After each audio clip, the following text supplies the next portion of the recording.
Wanderers, welcome to episode 150, season 1, episode 50. Before we jump into this fire of an episode brought to you by the Gaslight, I want to just give you a friendly little reminder. First, make sure when you're recording a podcast, you push record before you get started. Second, if you're not listening or watching this on YouTube right now, head on over to YouTube, look us up, subscribe. We appreciate it. If you don't follow us on any of our social media accounts, what are you doing? Get on over to Facebook, Twitter, Instagram, TikTok. Look up the Wondering Dutchmen. Look up Big Mace. Look up Smoke. Look up myself. Look up myself. It's weird saying that myself. But check it out. Follow us. Always generating shorts, clips, this knick-knackery type stuff. But it's the best way to stay up to date with what we got going on. The title sponsor for this episode is the Gaslight Pizza and Grill. That's it? That's it. That's the ad read. Well, all righty then. Let's just... Oh, come on. I'm kidding. Oh. But we all know the Gaslight. And if you don't, it's time for you to take your little feet up to the historic 4th Street in Huntingburg and check them out. Smoke, we can all agree. The Gaslight is home to great appetizers, delicious entrees, oh yeah, sandwiches from the grill, yep, and of course their world-famous hoagies and pizza. Did you know that the Gaslight also offers up bar catering and fundraising for local organizations? They really do it all up there. And you know what else they're going to do? They're going to host the Wondering Dutchmen and Friends on October 28th. For what we're calling one hell of a party. Woo. We, the Gaslight and the Wondering Dutchmen, want you to join us on the evening of October 28th for music, food, and cold brewskis. If you don't have kids, no excuse. We'll see you up there. If you've got little rugrats, probably book ahead for the sitter. It's going to be a busy weekend. We're going to party, Smoke Daddy. That's a right. good old-fashioned knockdown, drag-out party. More details to follow on our socials and, of course, on the Gaslight socials. Check them out today. Warm up before the 28th because, buddy, you're going to need it. The Wondering Dutchman Podcast. Where none of us are Dutch, but we all live in Holland, Indiana. Join us where we talk about what we all wonder about. This is the Wondering Dutchman Podcast coming to you from Smokers Lounge. The Wondering Dutchman. Yeah. The Wondering Dutchman.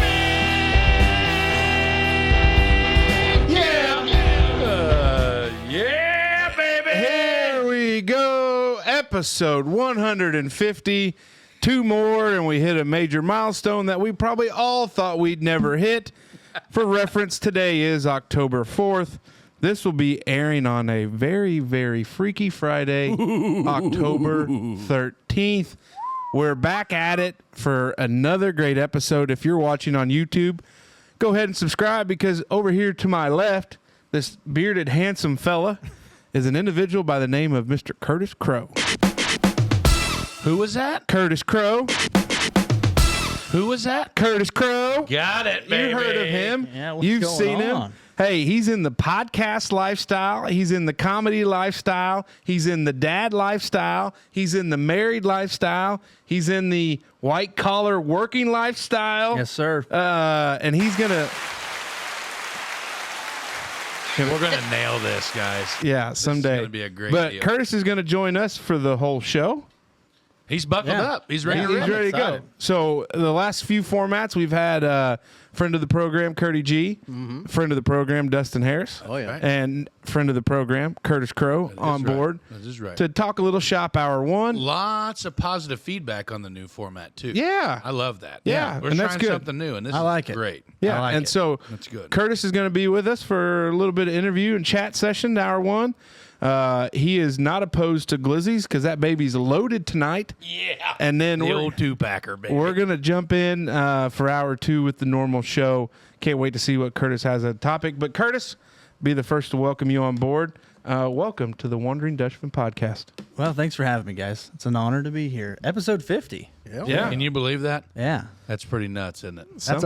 That's quite the milestone. People who don't realize, who don't podcast, how hard it is to be consistent for a year. Consistency is key, my Yes, it friend. is. That's what we said from the beginning. That's true. We may not do a lot of things right, but we're going to try to be consistent. That's right. So I know sickness and health. I know you've listened and watched the show. Yeah. But we start off with just asking how your week's going. How's your mammy? How things going? What's up, man? Week's good. White collar job's going fine. It's going fine. I'm really it's fall's coming. It feels like it's here. Yeah, oh yeah. And so my Besides the fact it's 90 degrees It was outside. a little warm. yeah, but Good there's grief. leaves in the yard. The stink bugs are back. Cool evenings, and they're harvesting, and so my allergies are just a wreck. On Attaboy. on point. Yeah, welcome aboard. This past week, that's why I'm wearing my glasses. You look good. Well, thank you. Yeah, I had to get some new glasses because my eye doctor was like, "You've got some problems with contacts this time of year, so just wear glasses." So LASIK's where it's at. I had the same issue. That's what he told Then me. My contacts went to crap, and I couldn't wear those. I'd do it again. I If tried this to only do lasts glasses. 3 years, and I got to spend all the money again in 3 years. Yeah. I would still do it. he told me I was a great candidate for LASIK. Really? Yeah. I'm not because Doesn't I'm seem like a good business decision. two steps away from legally blind. I also have a crick in my neck that's really bad. So if you're wondering why I can't really look at you, Dave. So have you been leaning on the shovel on the other side? Hit the button! Where's it at? Nope. Nope. We'll figure that out later. You jerk. But yeah, so my week, Curtis, you done? Yeah, that's good. Okay, good Go deal. ahead. Okay, good to hear you. Hey, we recording? Yeah. We are rolling. There it is. So my week started off pretty touch and go. I had to take Ruby down to Princeton Veterinarian Clinic and put her in number one's the Lord's hands, and number two, Dr. Janelle Lindemann's hands. Yeah. And it was a success. Ruby Doo got that big old gnarly baseball thing taken off of her front leg, and with the pain meds and the antibiotics and everything else that she's got going on, she's doing great. She can get up. She's walking around. She's eating. She's wagging her tail. She's chasing cats. She's old. Like we're just going to have to accept the fact that we have a geriatric dog. Would we figure 83? 84. Yeah. 84 in human years? We just got to, Oh, wow. we have a geriatric dog to take care of. Yeah. So it's just going to be one of those things that it's time to buckle up and take care of old Ruby because she's took care of us for a long time. But other than that, soccer is over, ladies and gentlemen. There is our applause. Yeah. Soccer is over. Hey, and I'll tell you what, the fields look great all season long, buddy. You did good work. Well, and the thing is, the warden, she kind of jumped in here the last few weeks and started helping too. So let's give her a big shout out too. Yeah. Shout out to the warden. That I mean, she doesn't listen to the show, Curtis. Not But at all. she'll never hear it. That's okay. She'll never But- hear it. But we still, you got to give credit where credit is due. Yeah. So other than that, yeah, soccer's over. Ruby had surgery. David's juggling beer cans over here, which is fine. Curtis is hammering Mountain Dew tonight. Yeah. Got him his own fresh. He's a leaded guy. Yeah, he's Yeah. full throttle. Yeah. I go full throttle. That's fine. While I can. There's only one speed, and that's WFO. That's how we run around Yeah, here, that's too. how we operate. You're going to fit right in, buddy. But other than that, I'm super stoked that you're here. Can't wait to see where this conversation takes us, and I'm ready to buckle up. Dave, what you got? All right. Hey, glad you made it out to the lounge and we could find a time to work, where everybody can get together. I think it's going to be a real good one. So glad you can make it out. Not so glad that you're busy on the 28th because that's going to be one heck of a shindig. Yeah, I'm so sorry. Huge details that we're going to talk about later with that. Later on this show? Yeah, later. I want later to on bring this up show. the entertainment tonight, son. I was going to say, because we landed I mean, what did landed a ringer. I mean, did. You Can, did. Can we steal you from them? I mean, you want a half hour set? We got a half hour for you. Well, I tell you what. Who's got deeper pockets? That's the question. I don't even know if I'm getting paid. I'll be honest with you. Well, Sounds like we God. That's comedy, though, man. This guy. I just reached out to this guy because I was interested in just learning how to book shows. Yeah. And this guy in Brown County just books like a monthly show up there. Yeah. And, What's the venue? It's called the Story Inn. Yeah, dude. Have you been there? Yeah, Big like fan. 1,000 times. Yeah. Dude, that place is haunted as shit. Okay. The vibe is awesome. You're gonna love it. I'm excited. For it. Very, it's gonna be very intimate. I guarantee it'll be very. That's perfect for comedy. Yeah. This- So it'll be this- good. I reached out just to ask about advice on booking shows. Is it outdoor? and I think we're inside.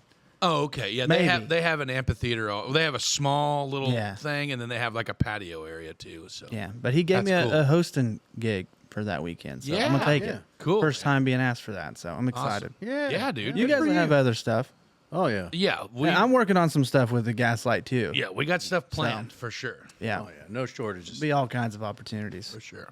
But yeah, other than that, just been a, busy week Yeah. for a Wednesday. I feel like I've really got a whole lot, like, Yeah, you had to work the graveyard shift last night. well, just like part of one, but, after the not graveyard shift and then followed by, it's fine. It's fine. And here we are. Pool's covered. Light blue Everything's guy. fine. Running on Light blue. fumes. Everything's fine. So Everything's we're fine. just going to grab a high gear. And Yeah. just The duck house up is up. on fire. That's okay. Everything's fine. What you got, big fella? Well, I'm glad Janelle didn't kill Rubes because I texted her and I was like, "Hey, is Rube still alive?" And she's like, Glad you had the faith in your wife. "Well, hey, I'll show you a photo that she sent me earlier, or like that day, that morning. Like she said, like she was giving me up to, like play-by-plays, which I love. Like I thought it was wild. Yeah. And she said, ready to go. Surgery's getting ready to start. And I was like, okay. And then all of a sudden, bing! I get another text message. Look down, and there is my beloved Ruby.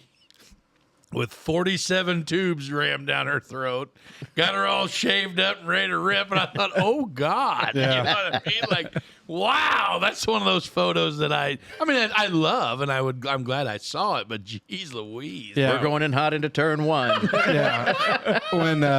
When Monty got neutered, because spay and neuter your pets. R.I.P. Be Bob responsible. Barker. She sent me a picture, and she's holding them, and they're getting ready to cut them because for dogs, they take them up out of their belly button. Oh yeah, That's how they do that. So We just had our dog spayed. I was like, I really don't Yeah. need to, see that. Now, when it comes to Spain, that's a little bit more pretty good looking invasive balls you got on process. there, Monty. Yeah, he did for pup. I mean, he was well endowed. Pretty hefty sack here. I told Mountain Janelle dog. we He's should got have. the whole. Yeah, no shit. I told her we should have bred him, but because he's a good looking cat, he's a little skittish. Them look like breeding balls. Put them back in there. Yeah. So, but no, week's been busy work wise. Had a big round of exams as the That's March okay. to NBA continues All on, right, and we don't need to talk about it. well, Fine. hey, leadership though, 98. Nah, 98 boy. leadership. Yeah, We Curtis, knew you'd do good there. I'm getting my MBA right now in the middle of life and 3 young kids under 5 Who and gives a shit? everything else, and Glad In you a- got your friends In a support. yeah, podcast. at a podcast. This, just something I felt like doing because I had time. What do you like more, the podcast or getting the MBA? Oh no. Curtis, I'm gonna let you in on a little secret. That MBA is gonna pay probably a hell of a lot more Yeah. than what this does. Whoa! Pump the brakes. Where's the mute button here? Yeah. Okay. Yeah. Put your little finger over it, pal. Well, with that attitude, it will. Yeah, that's true. right. Yeah. But Good I'll just say the MBA has been pretty close to free. I've got, drive time up 1.5 miles. I got to buy a bag of ice on occasion, some glizzies. But no, Oh, by the way, the warden definitely wants compensated for the packs of glizzies that I bought today. oh my God. But no, I tell you what though, I enjoy learning. I like to be what I consider a lifelong learner. Yeah. So the bad thing of it is if I get done with this MBA, I've already got a JD, but what if I go for my PhD? It seems silly, but why not collect them all? I could give you a lot of reasons. That's Yeah, wild. that's probably true. It's not going to happen. I'm Hey, a you know what lifelong else? learner, but it doesn't have anything to do with textbooks. yeah. No. I commend you for that. Right. Hey, you want to know something else I could give you? Well, a lot of heartburn is what you give me normally, but I go can give ahead. you. I can give you some a little information here about it. Oh, go ahead. Our friends at J&S Mowing and More. Yeah. All right. Hour 1 is brought to you by our friends J&S Mowing of Huntingburg. We get it. Mowing is in the name of the company. So you may think that's all they do. Mowing residential and commercial lots. Wrong. J&S does landscaping, retaining walls, brick patios and sidewalks, custom outdoor fireplaces and fire pits, snow removal to just name a few. Other things the fellas stay busy with during the year. Even though the mowing season is coming to an end, they'd still love to talk to you about your outdoor design project or fall cleanup. Kicking grass 1 yard at a time. Contact Jared today via Facebook or call or text him at 812-630-3064. Tell him the Dutchman sent you. Yeah. By the way, they got their hands full with that paver project up on 4th Street. Yeah. That's going to look beautiful when it's done. Yeah. They are really making it. What are they look doing up here? up there between the overtime and the bank, the old bank. Oh, building, yeah, that right up alley. there, the alley there, Yeah. that big project that we got going on. It's J&S Mowing and More are laying all the pavers, and it's a multicolored, like dimensional pattern. Like if you step out of our friends at the Yard Goat after one too many, or You're gonna be the in a- future restaurant that's going to be right adjacent. can't wait for that either. Me neither. Really, you got to watch your step. Like, especially if you got to really look out there. It's all like kaleidoscope. Because of the design. Not Yeah, because, not Not because they're uneven. there you go. Yeah, I was going to say, that's not good on Oh, them. Yeah. there's no trip hazards there. that's not It's good. artistic, is Yeah. what you're saying. Yeah. Top-notch that's work So from our we're- friends at J&S. Thank you, J&S. So we're getting into it. Curtis, let's just start with a little bit of who you are, where you're from, where'd you get that kind of flow out of the back of the hat, and how long have you had a beard? Name, date, and serial number. So I'm from French Lick, Indiana. That's where Yeah. I grew up. We're at up there. Not that big. Well, yeah. In the lick part. Actually, technically speaking, my address was West Baden. Oh, North of West Baden. But I lived way out in the country out there. So just north of town towards Orangeville by all the Amish people. Oh, gotcha. Yeah. So That Orangeville cut through there, that's dangerous. it is. It can be a little bit, and everybody that comes down from Indy to the resort, you'll hear them all. They'll say, "Did you drive through that little? I don't know, that kind of It's her wild. banjo music area." Yeah, it's wild for them. They got rear end a buggy. Yeah, it's like that's the Orangeville cut I through. really didn't know that there was a settlement up that way. There's a lot. You see him up there when we eat at Miguel's on Tuesday. Where? Shout out Miguel's Taco Dude, Tuesday. Miguel's is the best. Yeah, Really? great. Yeah, he knows like our order. didn't even know they had us. Miguel is the best. Yeah. Not just Miguel's, but I went to school with his daughter, Yoslin. Oh, okay. Who? Her name was Yoslin. Yeah. She was hilarious. She failed Spanish. bullshit. Yeah. Because Well, you want to know something that's crazy? One of my best buddies in the whole wide world, Mr. Cesar Cruz. He, like when I say, como se dice, something that we would say, yeah. motorcycle or pool ball, and he'll say what it is, and then I'll look it up, and I'm like, nah, you're wrong. Yeah. He's like, because that's from Spain. Yeah. You know what I mean? And Like, that's it's why- totally different. She wasn't even mad about it. She was just like, that's not the language that I speak. Hell, I know lots of folks I grew up with failed English. Yeah, exactly. What is that? It's the same thing. What is that quote from King of the Hill? do You you got an fail F in English? You Damn it, speak. Bobby, you speak English. Hey, yeah, well, goddamn, boom, hour. Yeah. So French Lick. So are you a young pup, an older guy? I'm 29. God, he's a young pup. My goodness. Still wet behind the ear. Yeah, he's got a lot of life yet to live. And believe it or not, I've only had this beard since COVID. What? What? Yeah. That's wild, because I did some stalking when I first met you. Like I heard of, Yeah. I You heard probably found some pictures and you're like, that's not the same. yeah, guy. exactly. Yeah, I'm like, I look who like, is if that you saw a dude? picture of me in high school, it looks like I ate that person. That's what it Now? looked- yeah. That's what it looks like. Really? I was tiny. Huh? I was tiny. I wasn't. I've never been that way. So I didn't have any facial hair, and then COVID came around and let it grow through the awkward stage, and then it stuck. I out. didn't grow a beard till I moved down here to Celestine in 2012, and I bought some real sketchy over the internet vitamins. I mean, it seemed to work. I got this trashy ass thing now. Oh, you mean vitamins, like actual vitamins? Yeah, like I thought you were talking about something else. Like the vitamin. yeah, the vitamins. I was like, no. whoa, The vitamin W. Whoa, pal. So I think that's the number one thing. Like people talk about beards and they're like, oh, I could never grow that. And it's like when you get over that first phase, it's all downhill from there. Yeah. You know, it's going to itch just a smidge, but it's not bad. Man, I can grow a real beautiful neck beard. Yeah. Like just That's where I was real triumphant. Just Based on some Facebook comments and TikTok comments, they would appreciate that. yeah, I know. The people don't like the. Golly Whomper? Not really. But I can't grow a so if the guy I'll be honest with you, I never heard Golly Whomper. That's pretty it's good. this little thing I got Yeah, hanging no, here. yeah. But Some would call it a double chin. or gobbler. a gobbler, The warden refers yeah. to it as a gobbler or a gullet every now and then. Yeah. But I worked with a guy that was always a clean-shaven dude, and we were talking about beards, you know, like that's, you know, grow a beard and get weird, you know, like kind of that thing, you know, and the guy's like, I couldn't grow a beard if you held a gun to my head. And I was like, yeah, well, I'm right there with you, Raymond. Me neither. I don't know what a gun would have to do with it. But. Well, just kind of one of those I think it's deals. one of those play on words. Oh, gotcha. Well, but I mean, I'll say there's a lot of guys rocking the mustache. Like I see it a lot Yeah. more and more, You're and I appreciate it. You're welcome. I appreciate a good I mustache. I agree, and I told You Mace did. on my podcast that him and my dad are the only two guys I know that really have rocked a stash pre Top Gun. Yeah. Yeah. Well, I it guess became- you're right. it Top became Gun. real Yeah, Top popular. Gun. Yeah. Mine started as just a joke. Yeah, Like which is how most of them start. I had the nastiest neck beard you've ever seen. Like it was just gross and this shit hanging under my nose and everything. And my wife was like, God, you look terrible. You know what I mean? I'm like, yeah, I know. Thanks.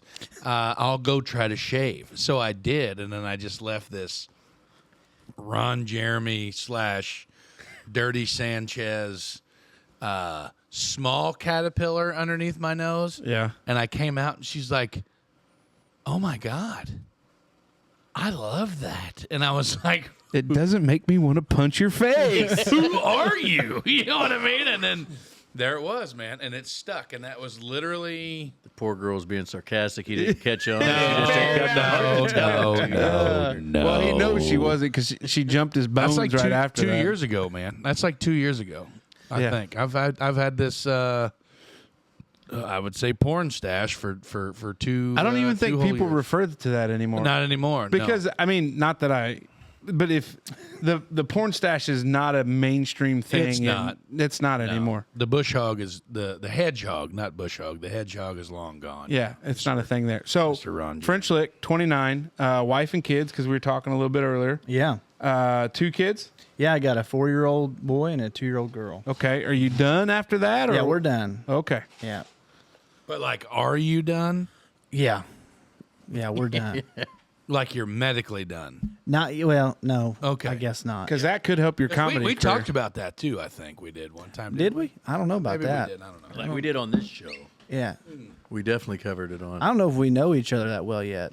To talk about our balls together. Yeah, I that'd don't be know if we're weird. there yet. I mean, Buddy, by the end of hopefully this- one of these days we can. Okay. By the end of this, it's going to be, we could take our pants off and you'd be, Yeah. it'll So be you're okay. 29. You're from French Lick. Yeah. You've Wife, 2 kids, mortgage. you've recently relocated to Huntingburg. Yeah. Heck Which of a place to live. God loved you. I'm welcome to. We have love you. it. That's good.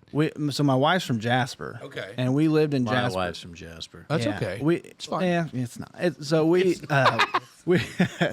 we lived in Jasper for a couple years. Yeah. And then when it was time to buy a house, Huntingburg was a no-brainer. You're in a perfect spot too. It's yeah, like you're and we not- found the great. Wait, I mean, how such- deep did you stalk him? Well, he I've went. been to his house. Everybody knows where I live because if I just give you the quick description, everybody's like, "Oh yeah, I know that house." Yeah. Really? Yeah. Give me the quick description. Well, we ain't gonna do that right yeah, now. Wait, I did here, harnessing hair. He's a thinker. But anyway, yeah. So not real far out, but perfect spot. It's a good little spot. Yeah. Yeah. So you moved to Huntingburg, Yeah. and then you go to work for who? Yeah. So I currently work at OFS in the marketing department, Amen. doing video production and podcasts. That's They awesome. do a lot of podcasting. So you are a professionally paid podcaster. I guess so. Yeah. yeah. Producer. Here we go. Yeah. So yeah, I love that. But before that, I was I had my own business doing video production, and podcasting, and web design, and all that good stuff. And then had a custom hat making company for a hot second, and then dumped that, and then got into the full time white collar world. Well, hey, welcome aboard. Yeah, to just to chill out and refocus on the family and, all that. Because running a business was tough. I didn't enjoy it. I didn't enjoy the running a business part. I enjoyed the freedom. I enjoyed what I did, but I'm not cut out to be the sole guy running the show on something like that. So having this job's been fun because I get to do stuff like comedy and podcasting with my dad and stuff like that. So I'd say this as one that ran his own business as well. Everybody's like, oh, it's so great to be your own boss. It is the worst thing in the world. I never listened to myself. The only people that tell you that that's got to be the greatest thing are the ones that don't do it. I mean, they don't. Like, I listen to myself all the time. Yeah. Dave, you got some wild thoughts, pal. I hope you don't listen to yourself too much. But it really is. I mean, you're right. There's some freedoms for things. Yeah. But you still got to work to pay bills. And if you're not independently wealthy, like my philosophy was anybody that walked in the door and they could pay, even some that couldn't pay, we still, because that's part of it too.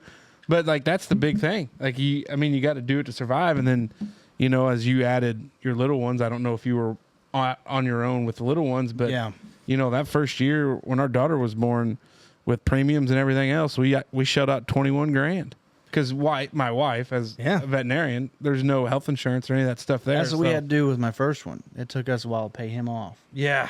That's a tough spot. It was, and I was freelancing. I had my own business when we had our first one, and it was tough. I mean, we made it. I'm very thankful for the clients I had. OFS was a great client, and it worked out being able to jump on board with them.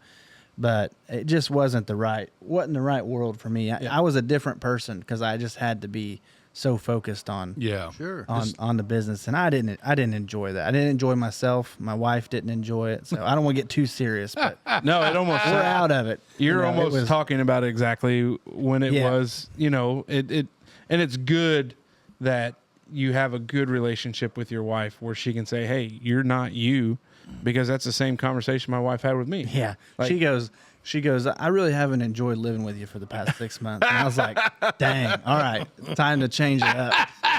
That'll do it to you, Man, I didn't enjoy living with me either. Funny how that all Funny works you out. say that. I was thinking the same thing. So you go into this digital media creation for OFS and you join their marketing their So do you work with Amy McHugh? I don't think so. You don't.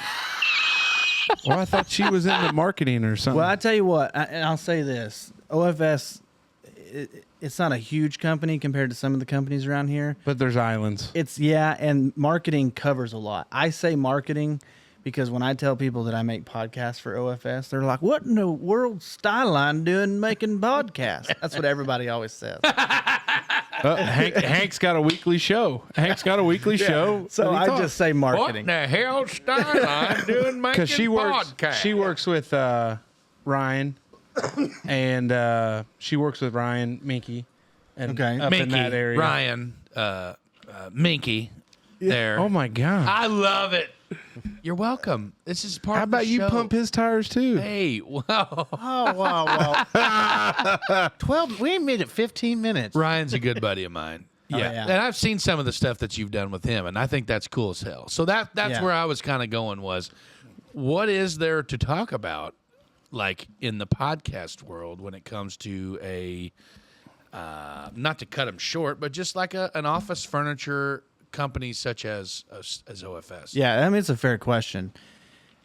Really what it's about for them is just attention. And so, they speak to the design community, which is a pretty small world. Right. And so their whole goal is to just be the first people that these designers think of when they're speccing furniture. And the idea is just to make stuff that they want to listen to. To put it simply. That's cool, man. So that's kind of how Is that like a weekly show? I'm not familiar with it. Well, we have 4 different shows. Okay. And so, one of them is pretty weekly. We may take 1 week off a month. And then, the others are kind of every other week or monthly. It's a lot of work. So I bet so. And It's the people that are a part of the show, are they all OFS employees? I could only imagine. So one of the main flagship show that we have, that guy is the host is an employee. He's based out of St. Louis. Then the rest of the hosts are actually outside of the company. No, wow. But it's kind of a strategic partnership That's cool. with him to bring him in. So Yeah. So are you out at the old out on the hill then? Is that where your office is? yeah, I'm out at corporate. Yeah. Yeah. You know what's funny is, I'm sorry to interrupt, but No, when you don't I- have. when I first, Don't be sorry. Don't I do it all apologize. the time. He just- And if you read the TikTok comments, that's okay. He- They tell me I need to do it. I need to do better also. He just Oh, pushes really? right through. So just push right through. And Just you- lean into it and hammer second it. nature. Yeah. well, when I first got that job there, I had my hair was even longer than this, and I showed up to HR to fill out some paperwork. This guy's not going to pass a drug test. And I walk up to the window, and she goes, "Plant number," and I was like, I was like, I'm in marketing. She's like, "Plant number," and I'm like, I'm in. I didn't know what to say. She's I'm like, corporate. Yeah, she goes, "What plant are you working in?" And I said, "Oh, I'm in the corporate office. I'm in marketing." She was like, "Oh, okay." So it's like immediately profiled. Yeah. I stick out like a sore thumb in that office. There's nothing wrong with that. No, As I'm long as fine you're with doing good work. it. Yeah, we're keeping up with stuff. Yeah. Yeah. So, studio and everything, or if these people are outside of the company, is it probably Zoom or? Yeah, it's a lot of remote stuff right now. We're working towards figuring out how we can do more stuff in person, because that's what a lot of people want. It's just a better experience for the listeners, for the people making the show. It's also more strategic to have people in person. Better opportunity to sell. So here's the question. I'm just going to pitch this show idea to you. Yeah. You tell me what you think. Hang on. Yeah, go ahead. We'll take notes on this. Yeah. Yeah. Go ahead. You got a clean page there? Fire away. You might need a full page. Full paint. Yeah, no, that's good right there. Okay. This is my last set I did. So you bring in 3 wanderers Okay. to try out office furniture and give instant feedback reaction. Honestly, Big wanderers. I think that's a great idea. Big wanderers. Yeah. So typically, the larger. Our furniture's pretty sturdy. Yeah. We'll be the judge. We'll decide. Hey, You by the guys way, gonna, are you guys going want to a do the little- hey, testing on that? You want a little inside baseball? Yeah, sure. Everything that you're sitting in and leaning in and writing on is OFS. Negative. Is what? That chair is not. Oh, okay. My chair's not. Uh-oh. That one's from inside the house. Quit jumping up and down. Okay. 'Cause Yeah, the you one don't that trust that one. the one that us big fellers are in. Yeah, this is Oh, yeah, it is, This too. all comes from OFS. Yeah. Especially this big dog here. yeah. It's good stuff. It is, man. Yeah, we love it. We appreciate it. Super awesome. Well, it was kind of bad. I saw Corey at the Herbst Fest golf scramble, and I bought him a cold one. You know, he buys a lot of beers for people, I'm sure you can imagine. And Real good guy. Corey goes, "What do you want?" I was like, "I was just buying you a beer because you bought it around earlier. Like, I'm sorry. Like, I'll take it back if you want." No. What do you I just want? figured maybe you needed something for the lounge or something. And I was like, "Well, I mean, if you want us to shop, we'll come up on the hill and see what you got. Yeah, no shit. You guys can pitch some things." I'll pet your live wall while I'm at it. Yeah. That's wild. Man, they got to take care of that thing all the time. That is cool, dude. That is Like, really, take care really- of like it's always broke. no, it's No, like no, it's plants. real plants. So there's live always wall. somebody in there When taking we care of it. started the addition, and I knew I was going to have a basement, I had this grand idea. of a live wall. Well, like a live corner, because I'm a huge fan of turtles. That's like my favorite animal. I feel like they're just like, He has Oh. the utmost respect for turtles. I'm a little. I wasn't ready for that. yeah, like turtles are. Does that really surprise you? It does a little Because bit, I'm kind yeah. of surprised by that. Because just look at the guy wearing a tie-dyed just shirt with made- Am I rose-colored glasses. turtly enough for the Turtle But I wanted like a whole corner, like with almost like an aquarium, but like turtles and they. terrarium. There you go, like what Elvis had in his place. Oh yeah, the But with jungle turtles. room. But Jenna just made a comment before you guys got here. I was sitting. She's like, "This is really the image you're going for." I was like, "I'm not going for anything. This is just what I like." She's like, "Tie dye, ponytail, rose-colored glasses." She's like, "Where's the guy in the Wranglers and the boots?" And I Oh started no! dating. I was like, "Well, he pushed 3 bills and got real comfy." Wranglers aren't real comfortable when it comes to big fella sizes. That belt buckle up there, I tell you what, that cut off the circulation to my brain. That's now. I bet you cut you clean in two right now. So, all right. So, OFS is the day job. Yeah, but you've absolutely. kind of got a lot of irons in the fire after working hours are done, right? Yeah, less now than I used to have, but more serious, I think. Okay. Which is awesome. More By the way. more aspirational. Okay. So let's break it down one by one. You've got a podcast. I do. Tell us about it. Yeah, it's me and my dad. It's called I Know All About That.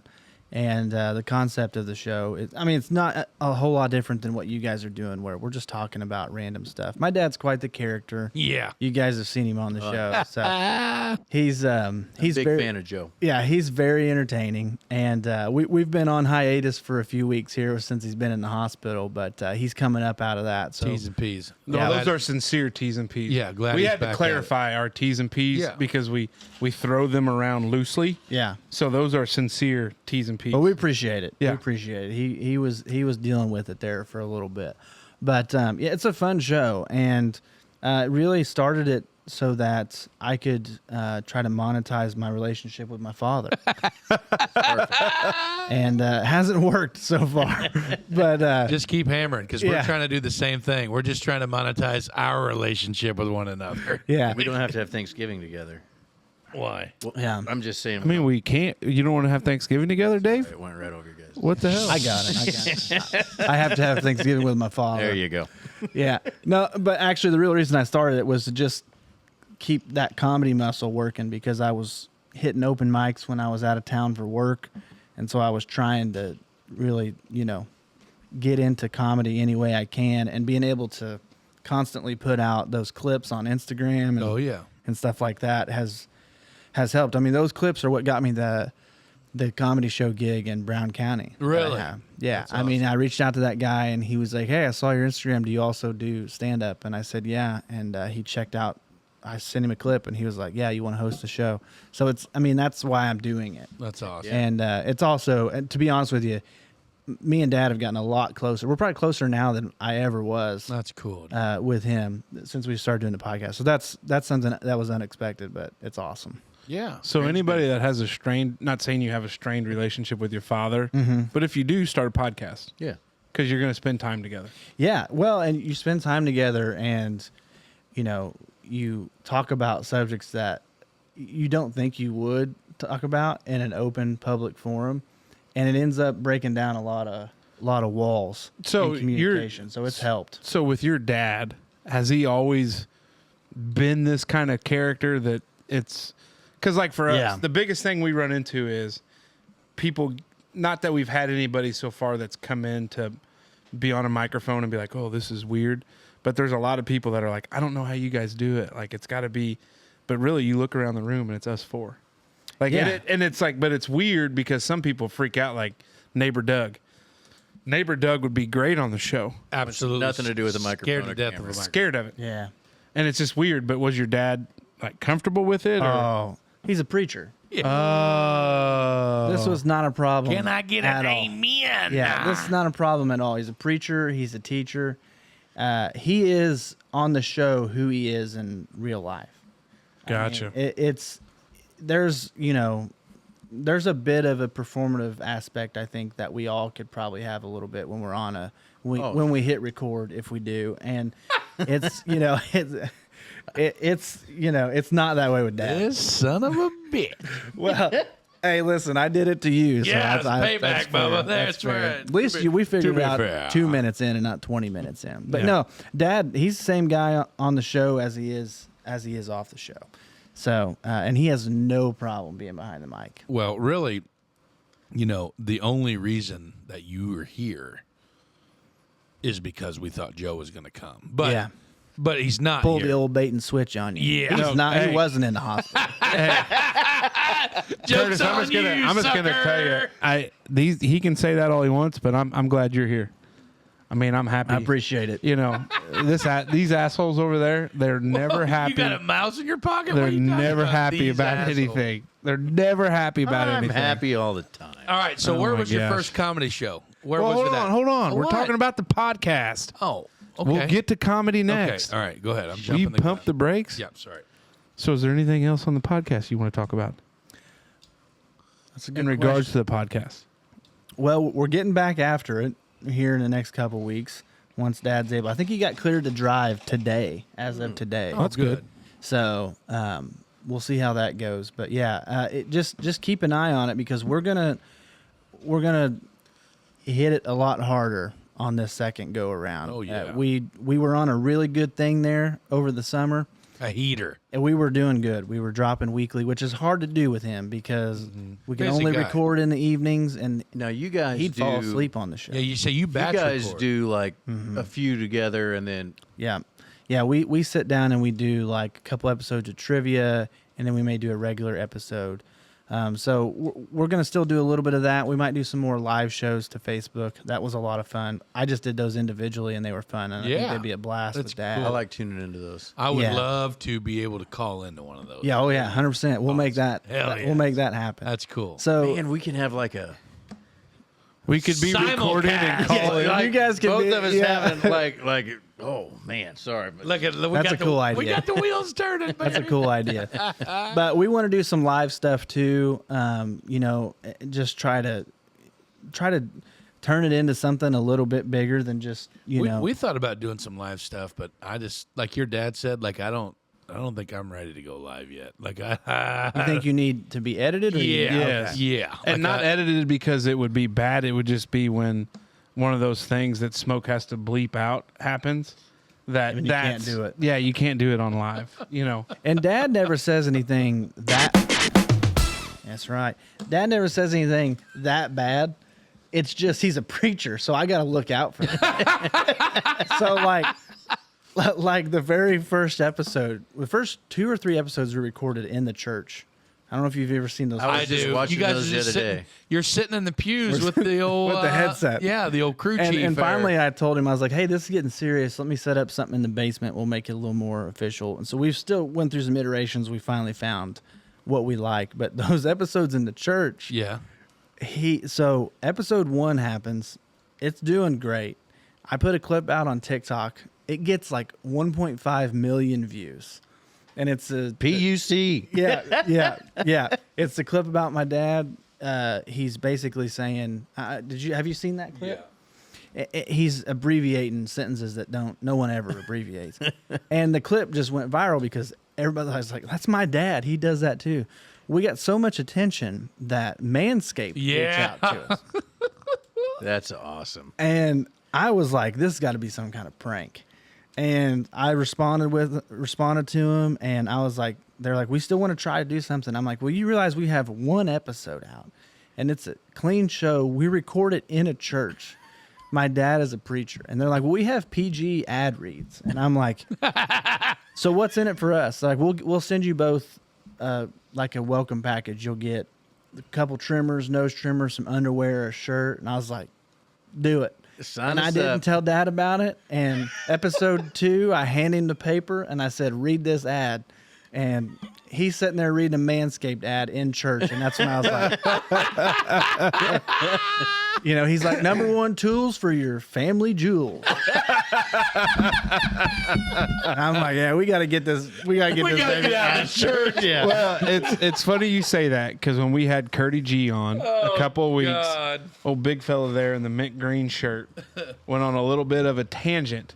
It's pistachio. And luckily, our friend in the tie-dyed shirt, which is funny saying this, is good at editing because after big fella just lets it fall out of his mouth, I could just see Kurt over there like, I wonder if I'll have a job after this airs. And we're like, hey, it'll be okay. Smoke over there is bomb popped off of vodka, but when he gets over this in the morning, he'll have it all taken care of. It'll be fine. And it turned out great, but that's funny. So so it's funny you have something go viral at that level, and we had something we thought was taken off. We're but 1/10. We're 1/10 of the way. But it was CPAP. Are you a CPAP guy? No. Okay. I think I'm too young, maybe. No, he started at like got his Let me at get, hey, 12. let me get a look. Let me get a good look at that neck. You got a good looking neck on he's pretty close. Dude, I'm sleeping through the night. you. You're in the skinny neck club. There could be a gunfight in my living room, and I wouldn't know about it. Wow. That's impressive. Wouldn't that be nice?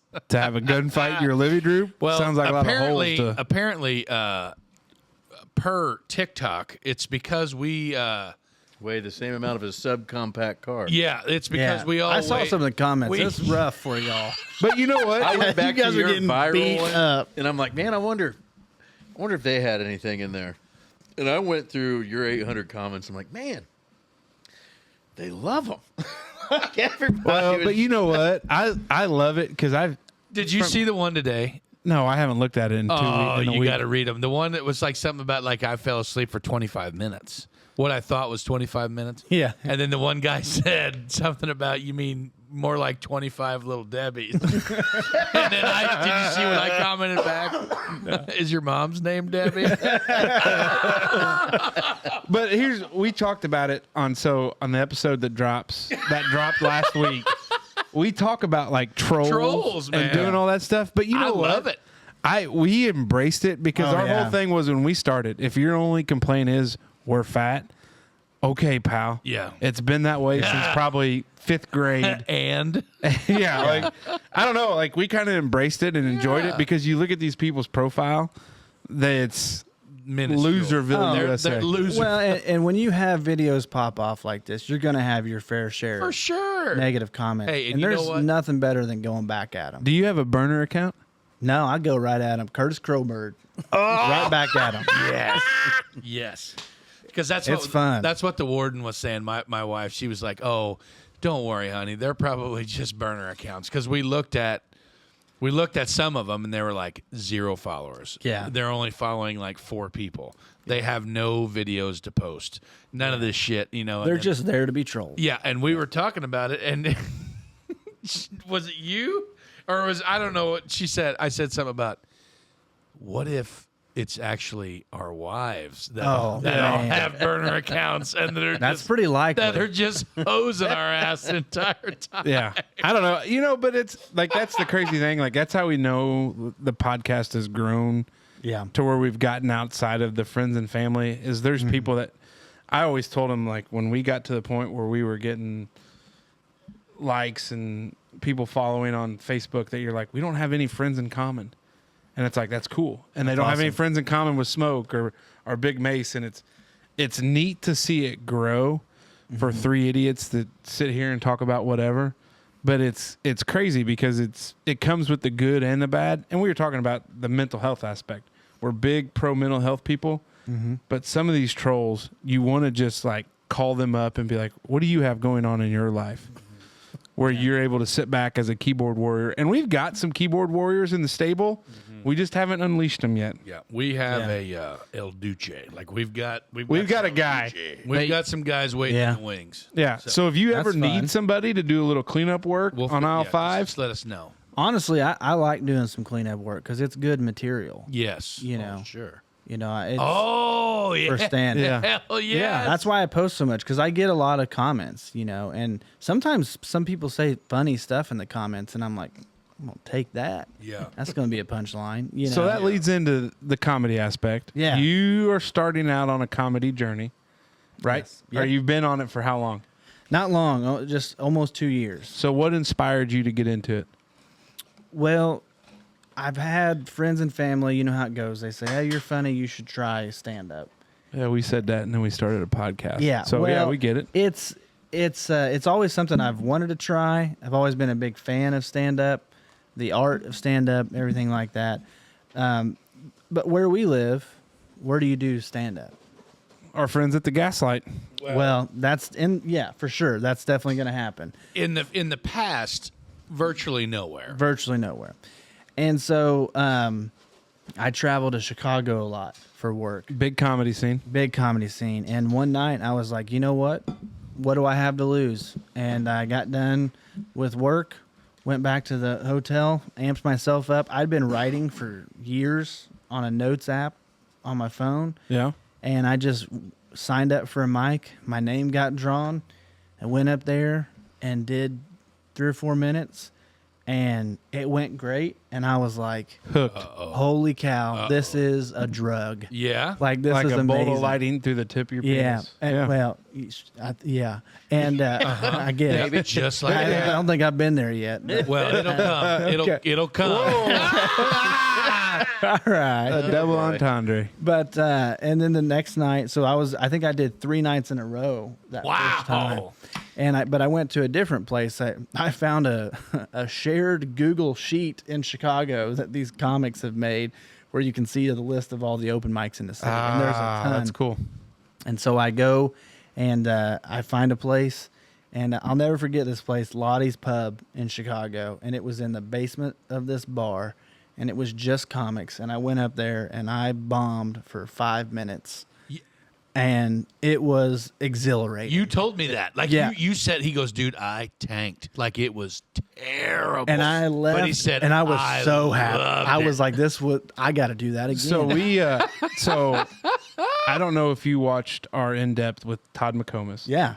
So we talked to Todd about it, and Todd's like, the problem with comedy right now is you have a lot of guys that are on the Instagram and the TikTok, and they do these funny bits, but you put them on the stage and there's nothing. Yes. They don't Because have there's no nobody doing chops. Yeah, it's like not really what an you're act. doing to Yeah. figure out like how to do it on stage, and how to do it if the room stays silent, and if your shit's not funny and you're not working on stuff. Yeah. And I think I think, I don't want to speak for Todd, but I think he had some concern that like these next big names that are coming up are guys that are going to be pushed through by the agencies because they've done great on TikTok or Instagram or Facebook. Well, probably not there, but Instagram, TikTok.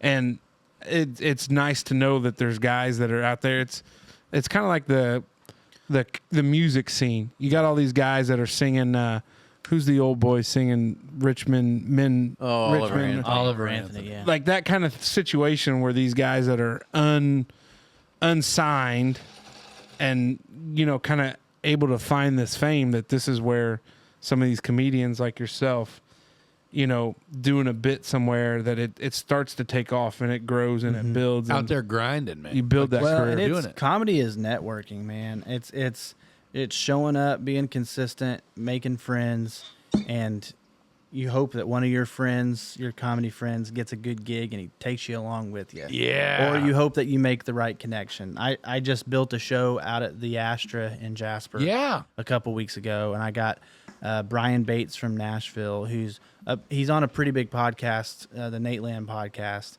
and with Nate Bargatze, who's a pretty big name in comedy right now. And so Brian's on that show, and so he was a big get for the area.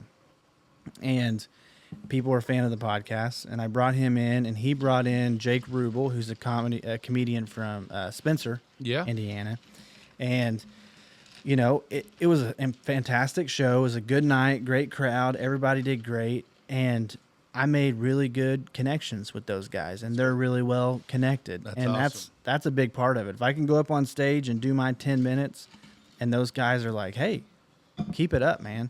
Like, that's huge. That's networking, and it just takes consistency. It's a little bit harder work being down here. Yeah. But that's how it all started, was just doing those open mics in Chicago, and I've not stopped, and now I'm trying to find ways to do it down here. I just entered a comedy contest a couple weeks ago in Newburgh and went and did the semifinals and got passed through to the finals in November. So that's just another cool opportunity Yeah, dude. That's meet crazy. meet comedians, feel like I get validated a little bit, get embedded in a scene, If you keep wearing those shirts, yeah. like, I don't give a damn what you talk about.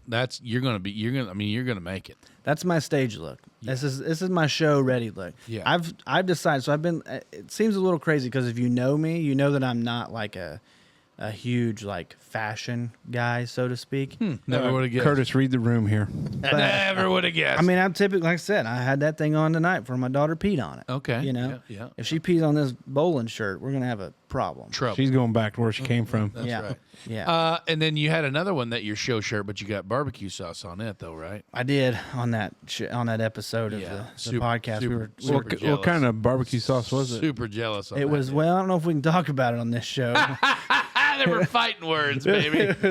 It's from a catering company that That also may have dabble their toes in them meat waters that we're not allowed to talk about. They're out. they're They're out. So what's your it's weird because I've like the comedy bug. Like I appreciate those guys that can do it. I think my style of comedy, probably not a good joke writer, but I'm terrible. a storyteller and be able to hit the high. I mean, it comes Yeah. from trying cases. Terrible.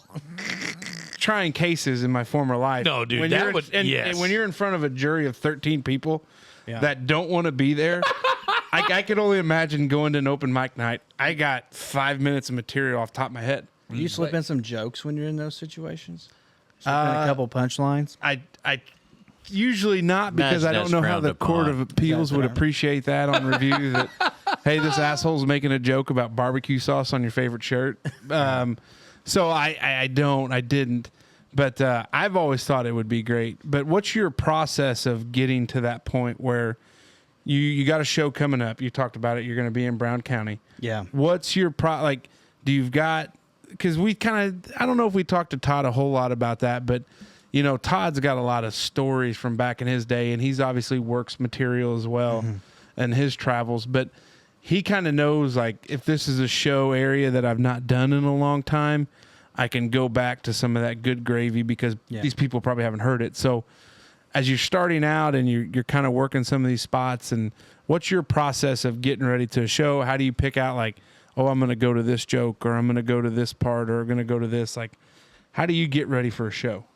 Yeah, so a lot of it depends on how much time I have, and I probably most of the shows I'm going to get like 5 minutes on stage max. Right. I got 10 at the Astra for that show, and that was very gracious of the headliner to give me 10 minutes, as new as I am.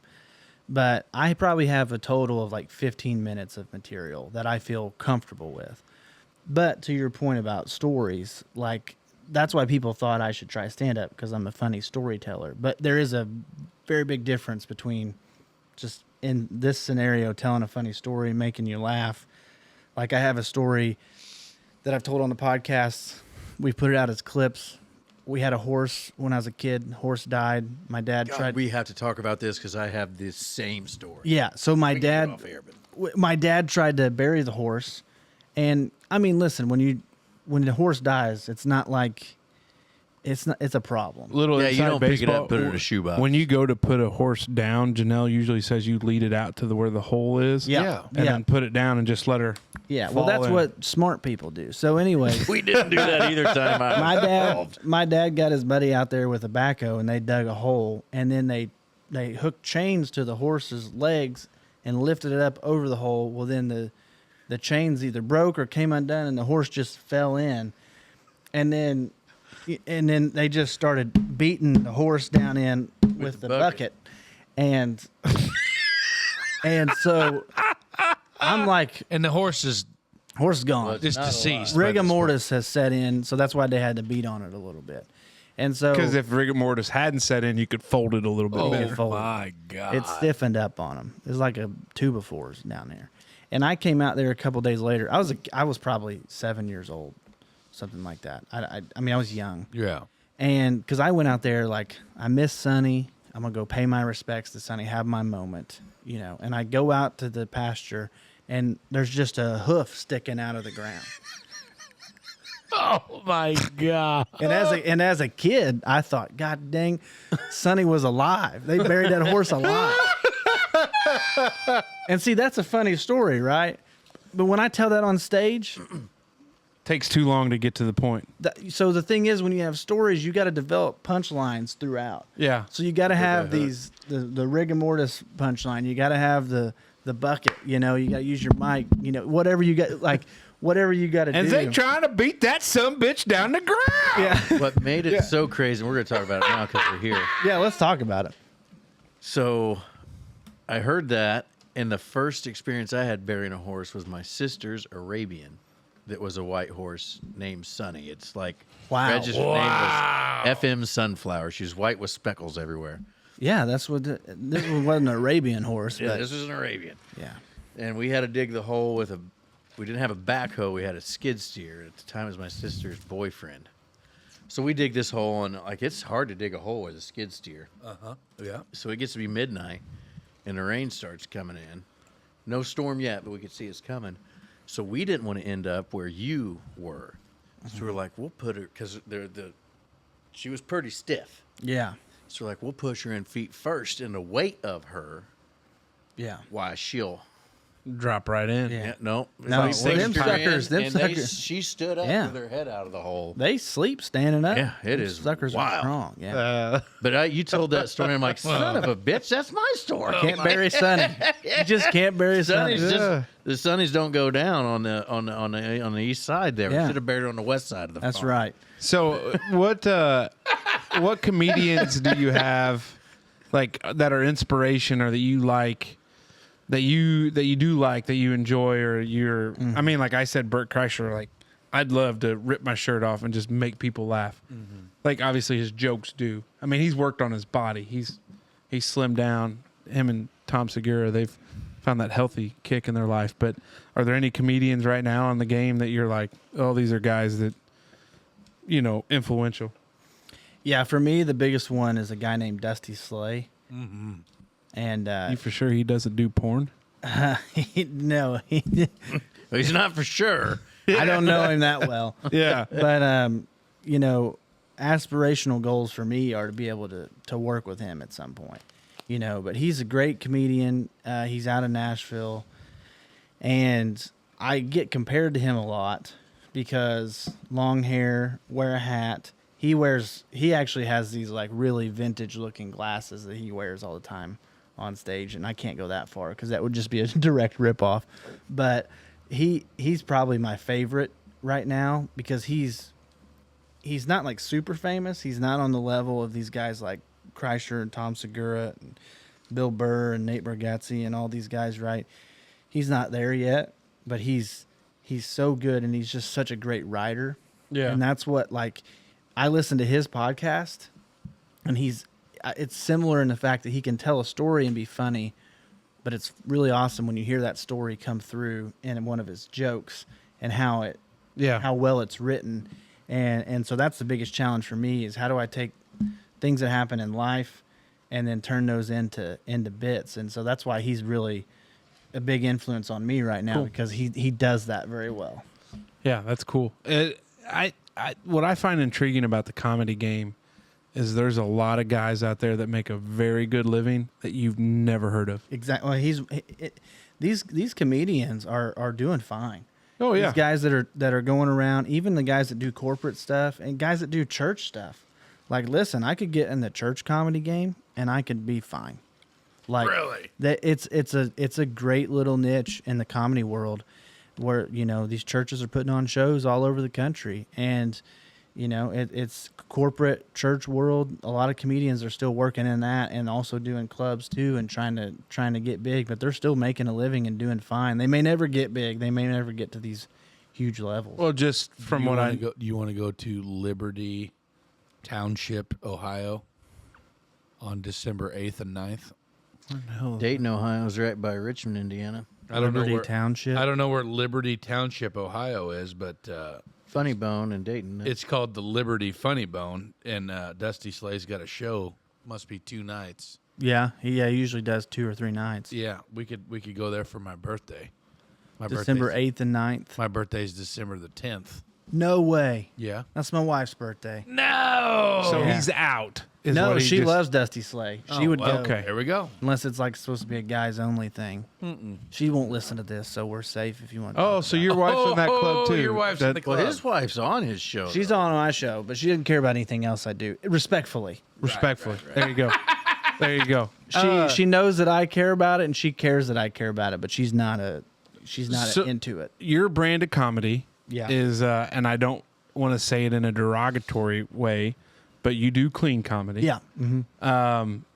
What is what? I don't want to say that in a derogatory No, but some way. people say he Yeah. does clean shit only. Yeah. Like No, I hear- I but get you know you. what I mean. That's what Yeah, I'm saying. I know what like you mean. you do clean comedy. Yeah. It was funny. I had a professor in law school that he did. That's what his thing was. He was a clean comedy guy, and I would have never guessed it because he didn't have that dynamic. Comedians seem to have like a very dynamic personality for the Yeah. most part, but he was that super dry, and you would almost think that he was reading the grocery list, and then he did a punchline, and you're like, "Oh shit, that was funny." Yeah. Like one of those kind of deals. Eyes Yeah. for the dry eye.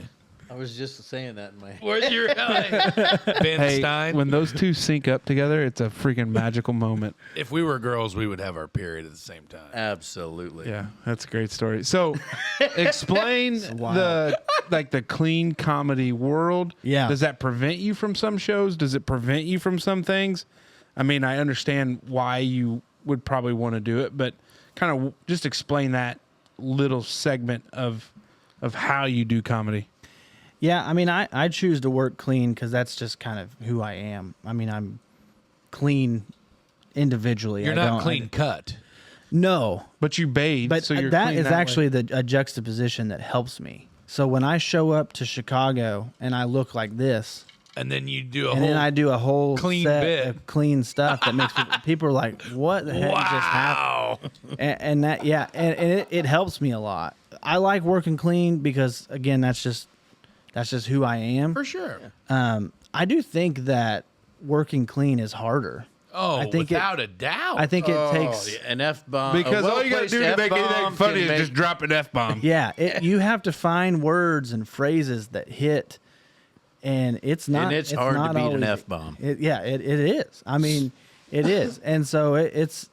I really appreciate clean comics for that. The ones that are actually like out there really doing it. Yeah. And to your question about does that prevent me from doing stuff? I mean, right now, no, because I'm just like I'm lucky to get a show when I do.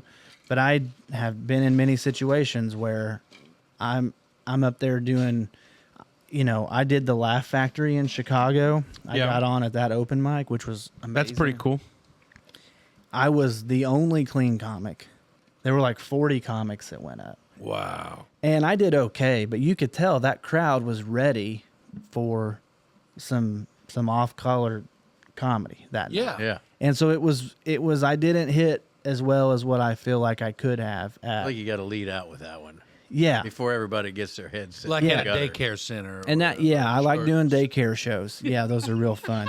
I I think I I did did- see your picture on the wall there for Hummingbird. You're going to be down. yeah. You're welcome. Oh, you didn't hear that? Sorry. Oh my gosh. These guys just think they're comedians. Well, so the comedy contest that I did in Newburgh, there was like 15 comedians that signed up for this semifinal round, and before the show starts, they bring up a cup and you draw out of it your number that you go up, and I freaking drew number 1, which is boy. just brutal. But I'm kind of glad I did. Is it because though? I was going to Set say. the tone. You got to set Well, the tone. It's fine if you feel solid, and I did feel solid because I just had the show the week before at the Astra, and it I felt really comfortable with Confidence. my material. I had Confidence a lot is of a great confidence. thing. And so I went up there and did 4.5 minutes and crushed it and set the tone for the night. It was all clean. There were other people that went up that weren't clean, but they did great too. And it just that crowd, because I think I started it, I think it helped. Because then when you get some guy that every other word is an F-bomb, Like Bill Burr. they don't appreciate. They just I feel like it'd be like music-wise, like you can lead with some good sad songs and then like work your way up to some little bit heavier stuff and everybody's happy. But if sorry, I everybody's can't all- hear you from the mixologist over there. But if everybody's You all can't hear that. fired up, and you're on this level and you But try I think, to go to a good but I think to your heartfelt- point, you're at the Laugh Factory in Chicago. A lot of non-clean comics come up. You probably have plenty of material that you can improv to be like, Well, I'm going to be the only guy up here that's not going to say a racist joke, not going to say a curse word, or you know what I mean? Like there's some crowd work. Have you you can ever do played there. that? Have you ever done that? Yeah, I mean, the very first time I went up in Chicago, I immediately was like, I think I made a joke about. I started out with a horse joke, and that's the only time it actually ever worked. Was that very first time? And I said, my parents got some property, and then I just in my mind, I thought these people don't know what that is. Oh yeah. And I didn't have this written down, and I just said, well, property is just like it's just some land, it's some dirt that just don't have any concrete on it, and that's how I described it. And they busted out laughing, and it just set the tone because they immediately were like, "Oh, this guy's actually from out of town." Yeah. Because when I got done with my set, the guy running the show was like, "Hey, you want to come back next week, and do the mic again? Like that was great, dude." And I was like, "Oh, dude, I don't live here." And he's like, "Oh, you were being serious?" I'm like, "Yeah, I'm not from here, dude. I'm looking." Look at me. Does it look like I've been robbed I on have the an L here? ExxonMobil really poorly hat buried on, a horse and in I'm the wearing back. a damn bowling shirt. I'm not from here. I'm not from here, man. That's crazy. And I think that's the cool thing, because that, like the relatable things about your stories or like your bits and everything like that. It's like for people that are not from here or in that demographic, like they don't know. Like No. they could think you're just completely full of shit and you're lying and it's nothing real world and it's not a real experience. Yeah. But in the deep down depths of it, you're just telling the truth. Yeah, it's just Now I've real. just got this thing in my head of trying to convince people that it's normal to bury a horse with its ankles out. Like that's just part of that's how you grow horses. My dad was like, well, I was going to put a little bench on it, and then like a little memorial bench. Hey, have a seat. Let's sit here and remember Sonny. Sonny, don't mind. We killed one time. That was it got stall spooked real bad. So when me and my best buddy Chris Schwinghammer and another friend of mine Eric Scott, we lived in a house kind of over this way once, and we boarded horses. Like people would bring their horses, we took care of them, mucked the stalls, all that, fed them, and then they would come over and ride them and all that jazz. But there was one of them that got stall spooked real bad and broke its hips. And it was this big old English saddlebred named Bill. He was an awesome horse.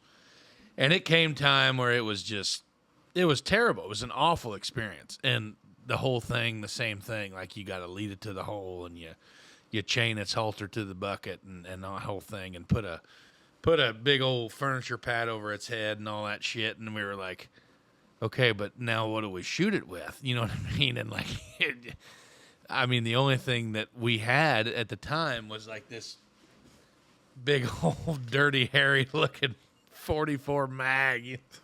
It was awful. It was a terrible experience. I mean, it pretty much turned its head inside out, but it was just like, it's something as simple as just a small little 22 would have worked, Yeah. But How'd the burial go? well, I mean, it just There wasn't much left of it after you blew its freaking head off. it just fell right in the hole, and we covered it up, and it was painless because it was fresh. You know what I mean?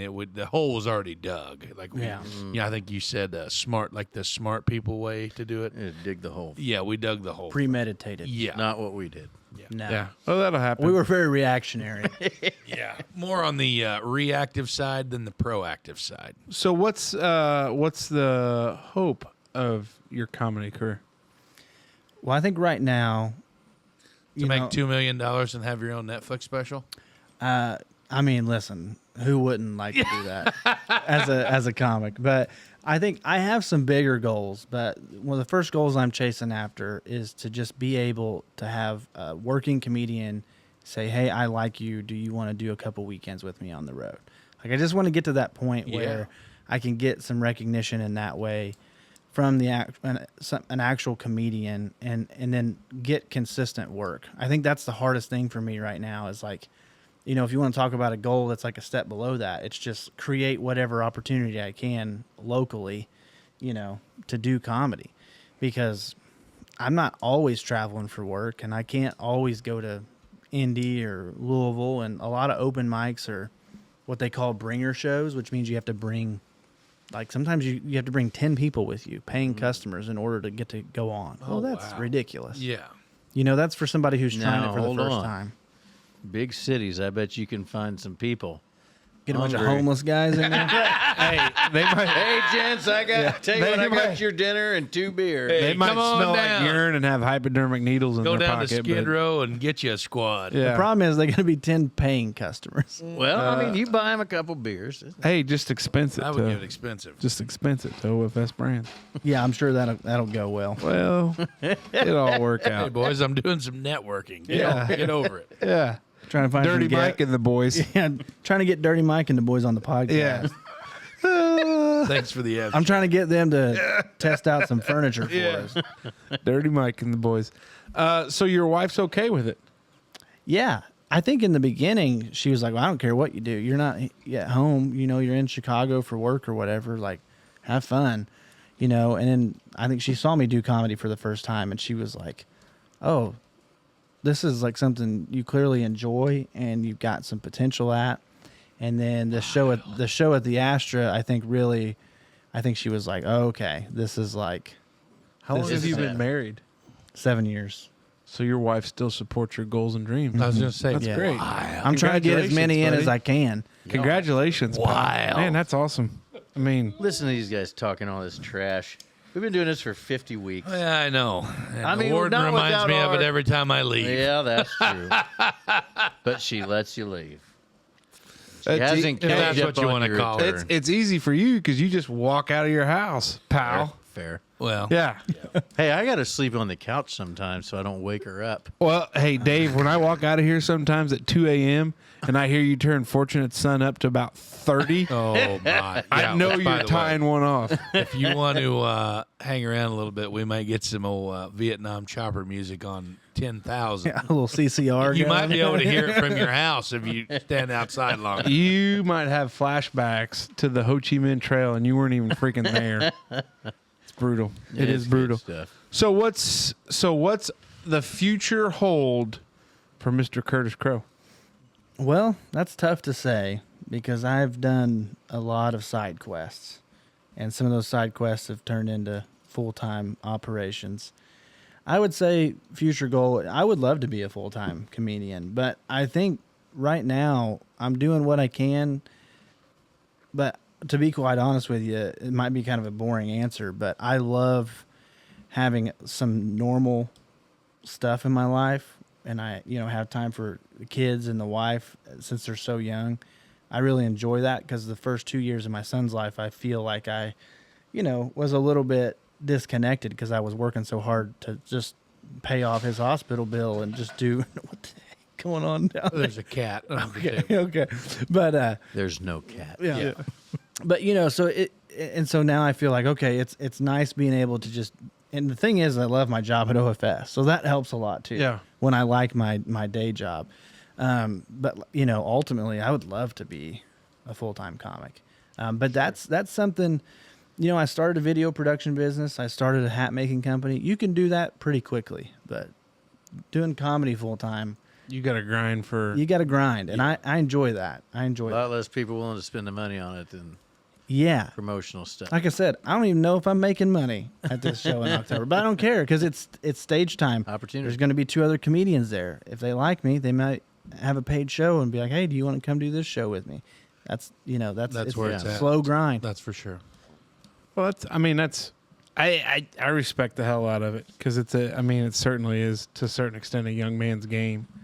I mean, I couldn't imagine at 36 with 3 kids and everything else I do. Hey, honey, I'm going to go to Chicago to do some open mic nights. She might go ahead and just. Hey, why don't you go ahead and just pack all your stuff? I told Miranda, take it with you. I told Miranda, I said, "Hey, I bet you can find something real nice Yeah. out there. I told Miranda, I said, "Hey, On the lake. Owensboro's got some $95 flights to Chicago." Oh. And she Heck was like, yeah. "Don't even think about it." Yeah. So outside of, the podcast world, the comedic comedy world, and the day job, what else? I mean, what's some hobbies? Let's try to, kind of personalize you here a little bit. What else do you enjoy doing, like doing? Obviously, outside of kids, why? Like here at this podcast, This is Curtis time. here Yeah. at this podcast, We want to know what In Curtis depth, wants right? to do, what Curtis does. Yeah, here at this depth. podcast, we have a few assumptions. First one, you love your wife. You would spend all the time in the day with her if you didn't have to support the family. The second thing that we know is a given is you love your kids. You enjoy spending time with them. The third thing of it is you enjoy your job, going to work, supporting the family. So with that base layer there, what's some of the me things that you enjoy doing?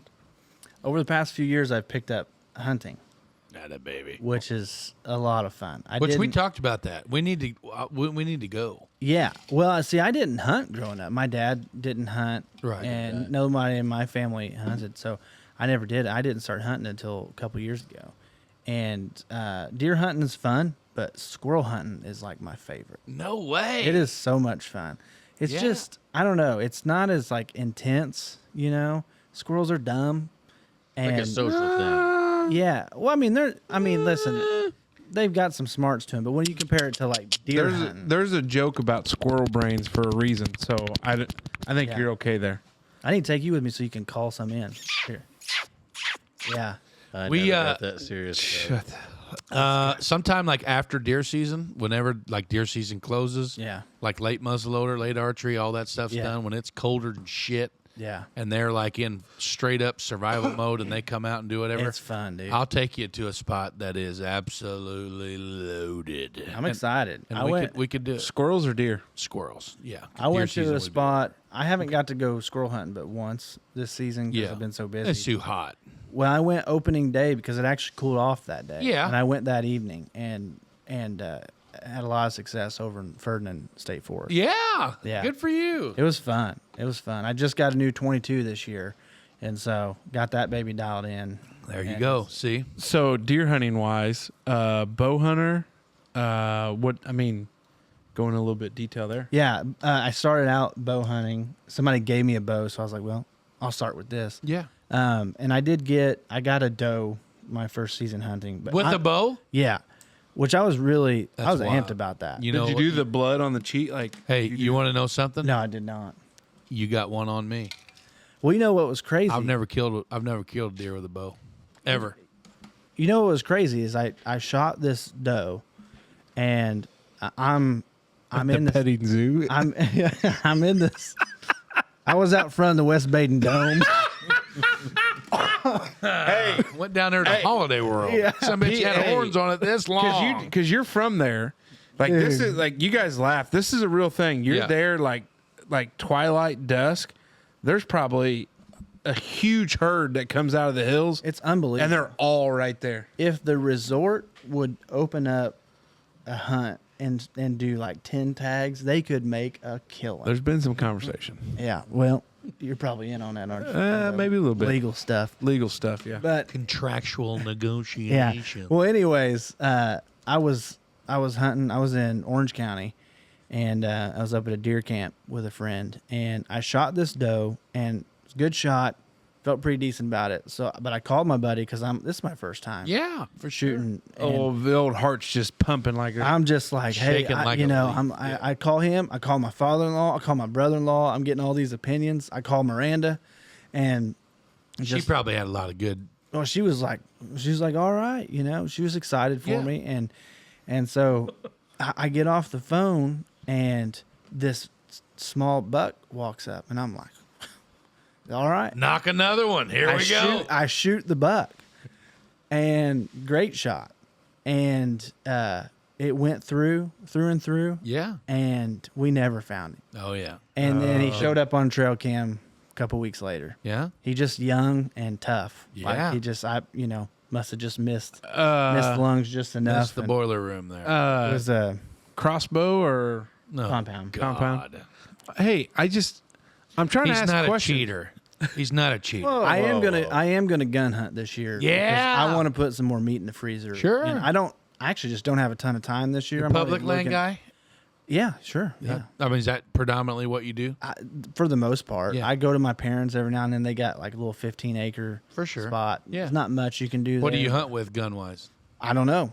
I haven't done it yet. If Yeah. you want to do a good quality public ground, try you a 350 Legend.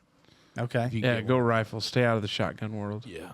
I mean, the shotgun world, there's nothing against it, but there's nothing I worse. do have a shotgun, so that would be the the Cheap black slug barrel. I've Yeah, only get some killed. slugs. I have only harvested. I don't like to say killed because we're in cancel culture. But I've harvested a deer. Only one deer in my life with anything other than a shotgun, and it was last year. And I shot one with a 350 Legend. So I'm going to make an announcement, All right. but I'll be in the woods this fall. Oh, Fully committed to it. oh, good for you. Well, and then there's a son of a bitch that scraped one of my maple trees on the south end of my property, and he may find it. He may find it in his ribs by the time the year is done. I may sit up there on the back porch with that 300 blackout waiting for that son of a bitch to come. Wow. Yeah. He scraped up one of my maple trees.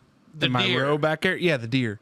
Oh, Yeah. Okay. I thought you was talking about a the trespasser. neighbor, or the farmer, or I thought you had somebody a poacher situation. the old combine got a little all right. too close. Whoa, Curtis, Okey go. Lawyer dokey. over here. Okey I think dokey. that is considered evidence. The only neighbor I got is that asshole That's sitting across from me in a premeditated pistachio murder shirt. you're talking about. It I don't know if you know this or not, but we are Oh recording. man. Well, hey, guess what, so, guys? hunting? Anything else? That's pretty much all I have time for. Is Okay. a little bit of hunting on top of the other stuff that I'm doing. So we haven't done a very good job of this with the previous two guests in show, but we always like to ask if you have any questions for us. Yeah, I do I collectively, and y'all can you can answer it individually. But how do you feel about podcasting? What are your goals? Are you guys trying to do this full time eventually? Is that a big aspiration, or do you like where you're at? I am, yeah. Like I'm ready to go. I'm ready to go all in. Me and Smoke Dog, we're ready to rip. We're ready to quit our normal ass jobs and be professional full time podcasters. Yeah, Casey says he'll never leave the legal work. Curtis, I'm just gonna. I'm understandable. He's getting his Yeah. MBA, Yeah. or whatever. Curtis, I'm gonna pump his brakes. He's on going to that. go play for the NBA. I've told them that if the money were to arrive that made sense, I'm in a heartbeat. Yeah, I would, but as you know, just like we know, kind of at this stage, there's just not a you can't support the family on It's a a couple grind. bucks every week. Especially three families with 3 kids each. Yeah, yeah, that's true. But- But you guys have a little bit tougher situation because you got a big group. Yeah. Yeah, But- there's like but- 15 of us. So, Yeah. But I'll tell you this: It's a lot of money. That's a big oh operation. God, and 8 dogs, and a lizard, and a gerbil. And you got a geriatric dog, guinea pig. and that's even more money. Yeah. Yeah, well, good news is the veterinarian just lives across the road. Yeah. Fair. We got one Fair. of those. But I'd love, and we've talked about it, and we've done a lot of work and effort in pushing out the shorts and the TikToks and posting the reels on Facebook and doing all that stuff to grow. But, we've seen a lot of the slow, steady growth, and I think that's a good thing. But like what people don't realize about podcasting, and you know it, but when we sat down with Todd, he's like, you guys are already a success. I'm like, what are you talking about? He's like, you're rolling 1,000 views per week on all platforms. Like, that's pretty good. Like, everybody knows the Rogan. Everybody knows, whoever it may be. Yeah, but those guys all had a start. Those guys they were already known before they started. I know, pal. If you let me, I'm agreeing with you, Oh, shithead. well, Why I are you just- saying that? yes. People say that, well, you only got that many views. And I'm like, yeah, we only have that many views. Like we're not celebrities yet. We're just everyday people, and I think that's part of the success of the show. Now, I'd love for a production company to come in and say, "We love you guys. We see what you're doing. Here's what we can do to help you."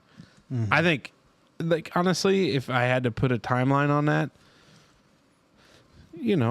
Couple weeks, I'd love to say, a year, 6 18 months, whatever. a year to 18 months. If you look at our growth in a year's time, Season 1 was us learning how to be Curtis, a Q1. podcaster. We had to learn how to put a podcast together. Season 2, we're going to learn how to build a following because everybody we got now is mostly 2 degrees of separation away. I'd say 3. There's I some think out we there. should start making YouTube videos on how to start podcasts. That's where we get monetized. You think so? You're an idiot. Any more you, questions? you wouldn't be the first. Yeah. Right. Any That's more the tough part. Any more questions? No, I just say. I mean, that's a whole topic right there. Oh, for You know, sure. It you is. guys could really Absolutely. explore that. But I think the other we've always talked about it is never forget where we came from. Yeah. Like we could be rolling in the big money. We're still three idiots from Southwest DuBois County, Holland, that love the Holland Legion, love Smokers Holland Lounge. Fest, Herbs Fest, Strassenfest. I think that's the big thing for us, and it just Yeah. we have fun doing it. That's for sure. If you have fun doing it, then Yeah, nothing else matters. That's the thing. You guys. I don't know where you're at now, but if you're still having fun, that's good. Oh, for sure. Is you get to a point where you're not having fun. That's when the decisions have to be made. Yeah. That's the tough part. And I did that with all my businesses. I'm not at that with the podcast because it really is just a way to network for me. That's fun. Yeah, We have a it's blast easy, and especially for me because I do this stuff, and so it's super easy for me Yeah. to put together a show. yeah, It it's been doesn't- tough learning. and that's what's tough for you guys is like, man, it takes a lot of work. I mean, you guys know you're editing. It sounds like it takes a lot of work. Hey, guess who else is Put that- learning how to do a little editing? Oh, yeah. Hey, you Cap seen cut. Well, you He's better on the old cap You cut. get you an MBA, you better be able to edit. Yeah, because that's one of the classes coming up. Yeah. So, hey, I think that's a good hour one. Hey, the good. glizzy machine over there. My eyes are floating. Oh, are they? Yeah, too much Mountain Look Dew. like they're full of shit. Yeah. Hey, we'll be right back. Hey, Wonders. Smoker here with today's Pause for the Cause sponsor, Velpen Trucking and Disposal. Are you tired of clutter piling up around your home or business? Looking for a hassle-free solution to dispose of your waste? Well, look no farther than Velpen Trucking and Disposal, your full-service, locally owned and operated waste hauling and disposal company that provides the following services: commercial waste disposal, residential waste disposal with standard 96-gallon totes, roll-off container service, demolition services, and their public construction and demolition landfill. It's that time of year again, folks. Fall cleanup. As we said before, on top of the residential tote service, Velpen offers residential and commercial dumpster service with dumpsters from 2 to 8 cubic yards. If it's a big job you're looking at, Velpen also has roll-off service, offering 20, 30, and 40-yard dumpsters. At Velpen Trucking and Disposal, they understand that managing waste can be a daunting task. That's why they're here to make your life easier. Their state-of-the-art fleet and landfill facility offers a comprehensive range of services to meet all your disposal needs, servicing the southwestern Indiana region, including DuBois, Martin, Spencer, Pike, and Gibson counties. That's going to be communities such as Jasper, Vincennes, Washington, Huntingburg, Dale, Santa Claus, Ferdinand, Lagodi, Montgomery, Petersburg, and many others. Whether you need to dispose of construction debris, yard waste, household items, or industrial materials, they've got you covered. Their diverse range of disposal options ensures that your waste finds its proper place. Call them today at 812-354-3280 or visit their website at velpendisposal.com. And we're back. Thank you to our good buddies over there at Velpen Disposal. If you have a fall project and you got a ton of junk, like our buddy in the pistachio shirt over there, go ahead and call him. Bring that roll off into the driveway. Mine's coming Friday. Plenty of sizes and just start chucking. Mine's Hey. coming Friday. All you have to Good. do is make the trash. They'll Good. take I it got from some there. stuff I need to put in there. No, it's going to be full. I think I allowed you to put some of your junk into mine when I Never did it. made it up. He put his junk in your trunk. Yes. Never made it to. I never made it. Oh, up but the I hill. gave you the option. Yeah. I paid extra to hold it over for you to Nah, put that's stuff in not there. true. It is true. So, Hey, Smoke Dog, tell us Thanks, who brings us. Chops. Hey, who's bringing us hour two? Hour 2 is brought to you by our friends at Catering by Meyer. Look, the calendar is into October. November is next. December is lurking. Then 2024 is all of a sudden here. Did you draw the short straw and have to host a holiday party? Yeah, well, that happens. But your guests don't have to suffer. Catering by Meyer is booking up fast for the remainder of the year. Don't get left out of the convenience of having your holiday party catered. The gang at Catering by Meyer will work with you to plan the perfect menu that will leave your guests full of food and holiday cheer. Just don't take all the credit. Let your guests know it was Catering by Meyer. thanks. Is that for Catering by Meyer or Yeah. for Smoker's ad read? No, for Or catering. for the written ad? Did you jump a little bit when I did that? It's got a me. little I ain't gonna lie. intense. I wasn't ready for that. I came in hot. Hey, as that voice you can hear from hour one, Curtis is back for hour two. That's right. Buckle up, baby. Curtis, now we're going to kind of go around the horn here Around the horn. with All our right. topics and whatever's on your mind, whatever you're wondering about, and we dive right into it. So, what do you have to get us started? He said horn. An hour or two. Well, I have you guys talked about? I'm sure it's come up in conversation, but just gas stations in general, Oh, like in the area, like the Midwest. yeah. I'm a big fan of gas is the last thing I think about when I go in there. The Everything lights on the sounds went off. Hopefully, he shut it off.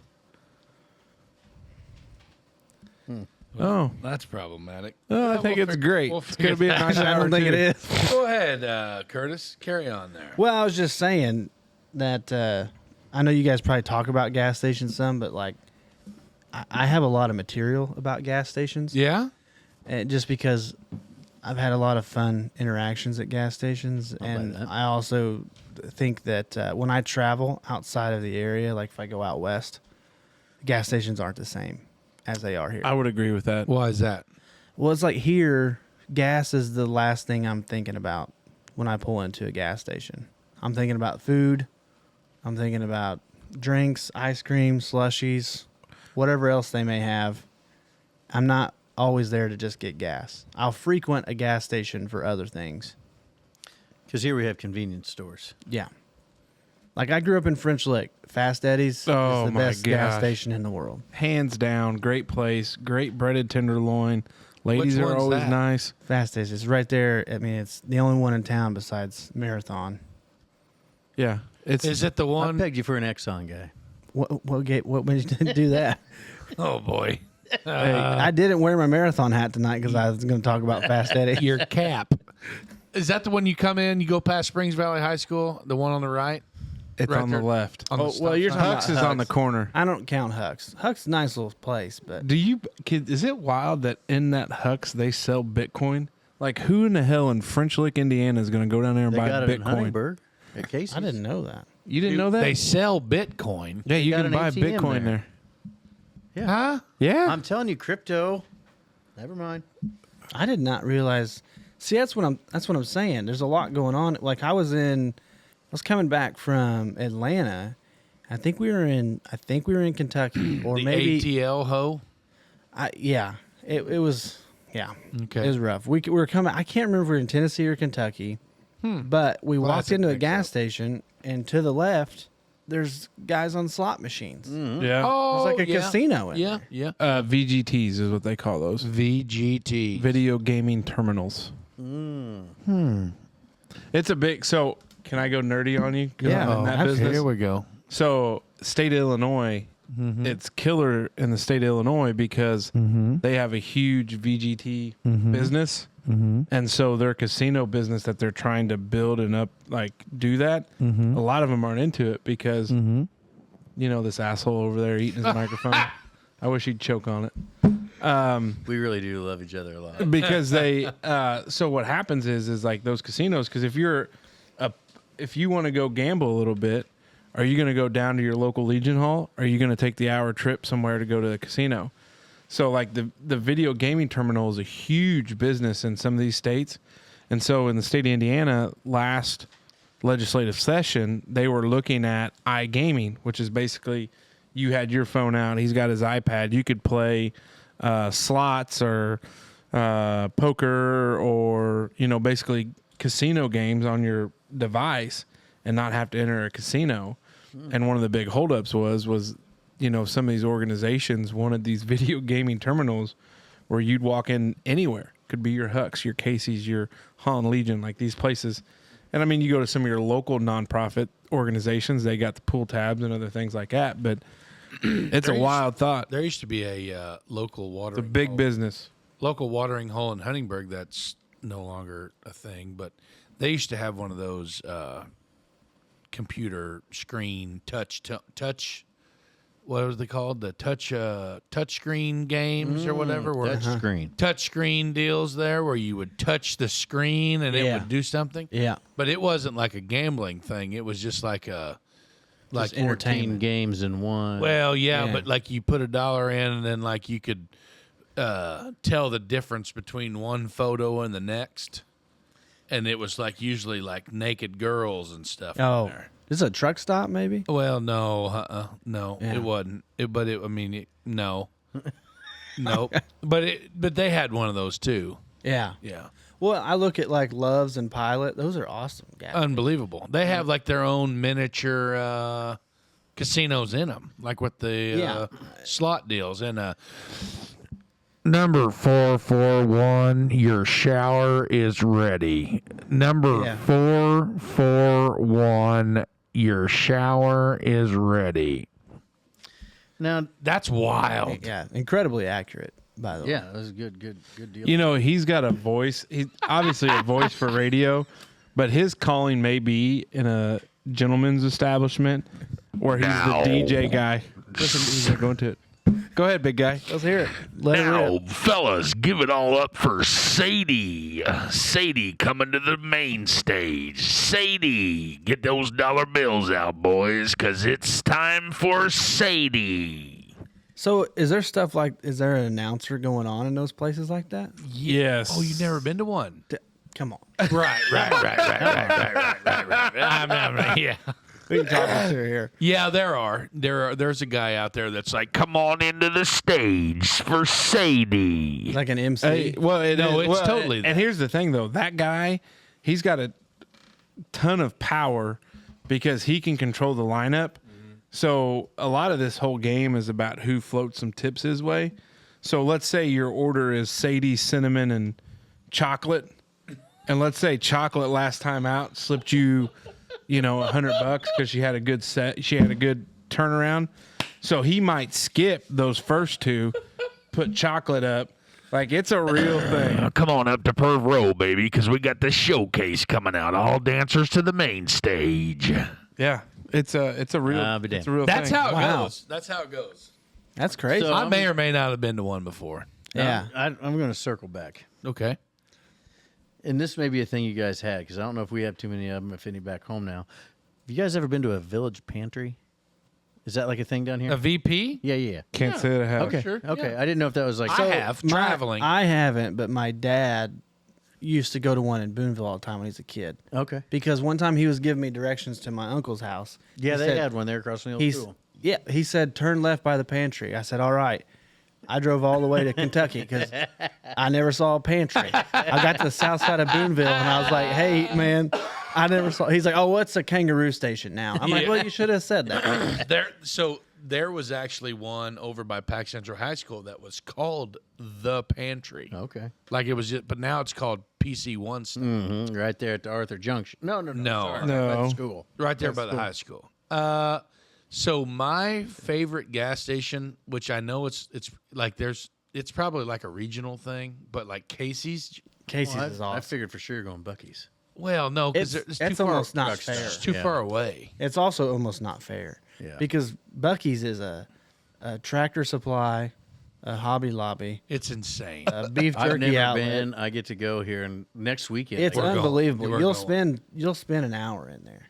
And, ahead now. And, Go and ahead. $100. Yeah, you ain't getting out there, but I tell you, they have the nicest bathrooms in America. It's not a stall. It's its own room. Yeah, Like you walk into one big room full of 25 or 30 separate rooms. yeah, it's unbelievable. It's Dude, unbelievable, it's insane. It's just like And it's- shitting at home. and it's clean, which is unbelievable that Like, it's would that you take clean. your shoes off in there? Oh yeah, Really? yeah, I might have to make a TikTok. Like I would probably shit barefooted in a Buc-ee's yeah. just I think because you should. could. That would be a good T-shirt for y'all to put out. probably. Yeah, like I Barefoot would. in a Buc-ee's. I would, Just that whole line. I would it's going to probably be a picture It's just feet under a stall. of door. feet right there. Yeah, There you I go, would feet at the write Buc-ee's. it down. Write it down. Write it down. I'll shit barefooted in a Buc-ee's because there's a dude in there. There is a bathroom attendant. Is he announcing? Like, Oh, like selling cigarettes. Hey, which Stall number 114, you're ready to go. yeah, Like, by I the would way, probably Go ahead not- and wipe up. Stall number 4. Is he selling cigarettes and No, cologne? that's what I'm saying. Like there's a bathroom attendant in there, but he's not hustling you for cologne and mints. $1 and for a mint, Giving yeah. you the old Home Alone. man, that's weird. That's That's a topic in and of itself. It's a wild thing, man. Have you ever been to a place like that where No. they have a bathroom attendant that expects your tip? Lots Well, of bars listen. in Louisville on 4th Street. Tips are getting out of control. If we want to get onto a topic, That is a. We can let this wander wherever you want to. That's the That's what beauty of we're this. all about. That is the just title of the tipping in show. general is getting out of control. Now, what do you mean? You have to tip everybody now.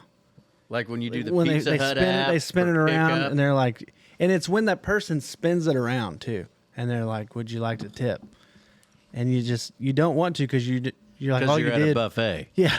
It's like at a Golden Corral, and the person that Are you a Golden Corral guy? I love Golden Corral. Oh my! Hey, I would choose. he's only a few short years away from us. He'll have CPAP. I would. He'll have all I would. that. I would choose Golden Corral as my last meal on death row. I'd That say was a topic we had not too long ago. just let me go loose in Golden Corral, because I Shut don't her need. down, let me in. I don't Turn need- on the chocolate fountain. Yeah, I don't need anything fancy. I want variety. And quantity. Quantity, Quantity and variety. over quality. For sure. Duh. Yeah. Because Welcome you know to the why? show, Curtis Crowe. I may It's want good to to try know. a bite of my rare steak and chocolate sauce. Oh, That's shit. why. Last time I'll get the opportunity. So yeah, I think generally consensus wise, like we're all like I go to Casey's because their pizza's badass. That breakfast pizza's unbelievable. With or with, Yeah, but they've had some employee situations. who cares? You're reading Everybody way too far into it, bud. You know, Welcome to 2023. Now, No, going back I'd to like to hear about it. no. Here's well, you Curtis, talk I about take- the old, I talk- suicide by cop, or I what, take where I are we take a at? lot of flack here in this operation because I can be a little bit of an ass and a little bit of difficult to deal with. A little bit of black and white is kind of where I operate. Okay. You drive. Now let me ask you a question before we get into that. You drive Highway 64 eastbound, I'm sure, right?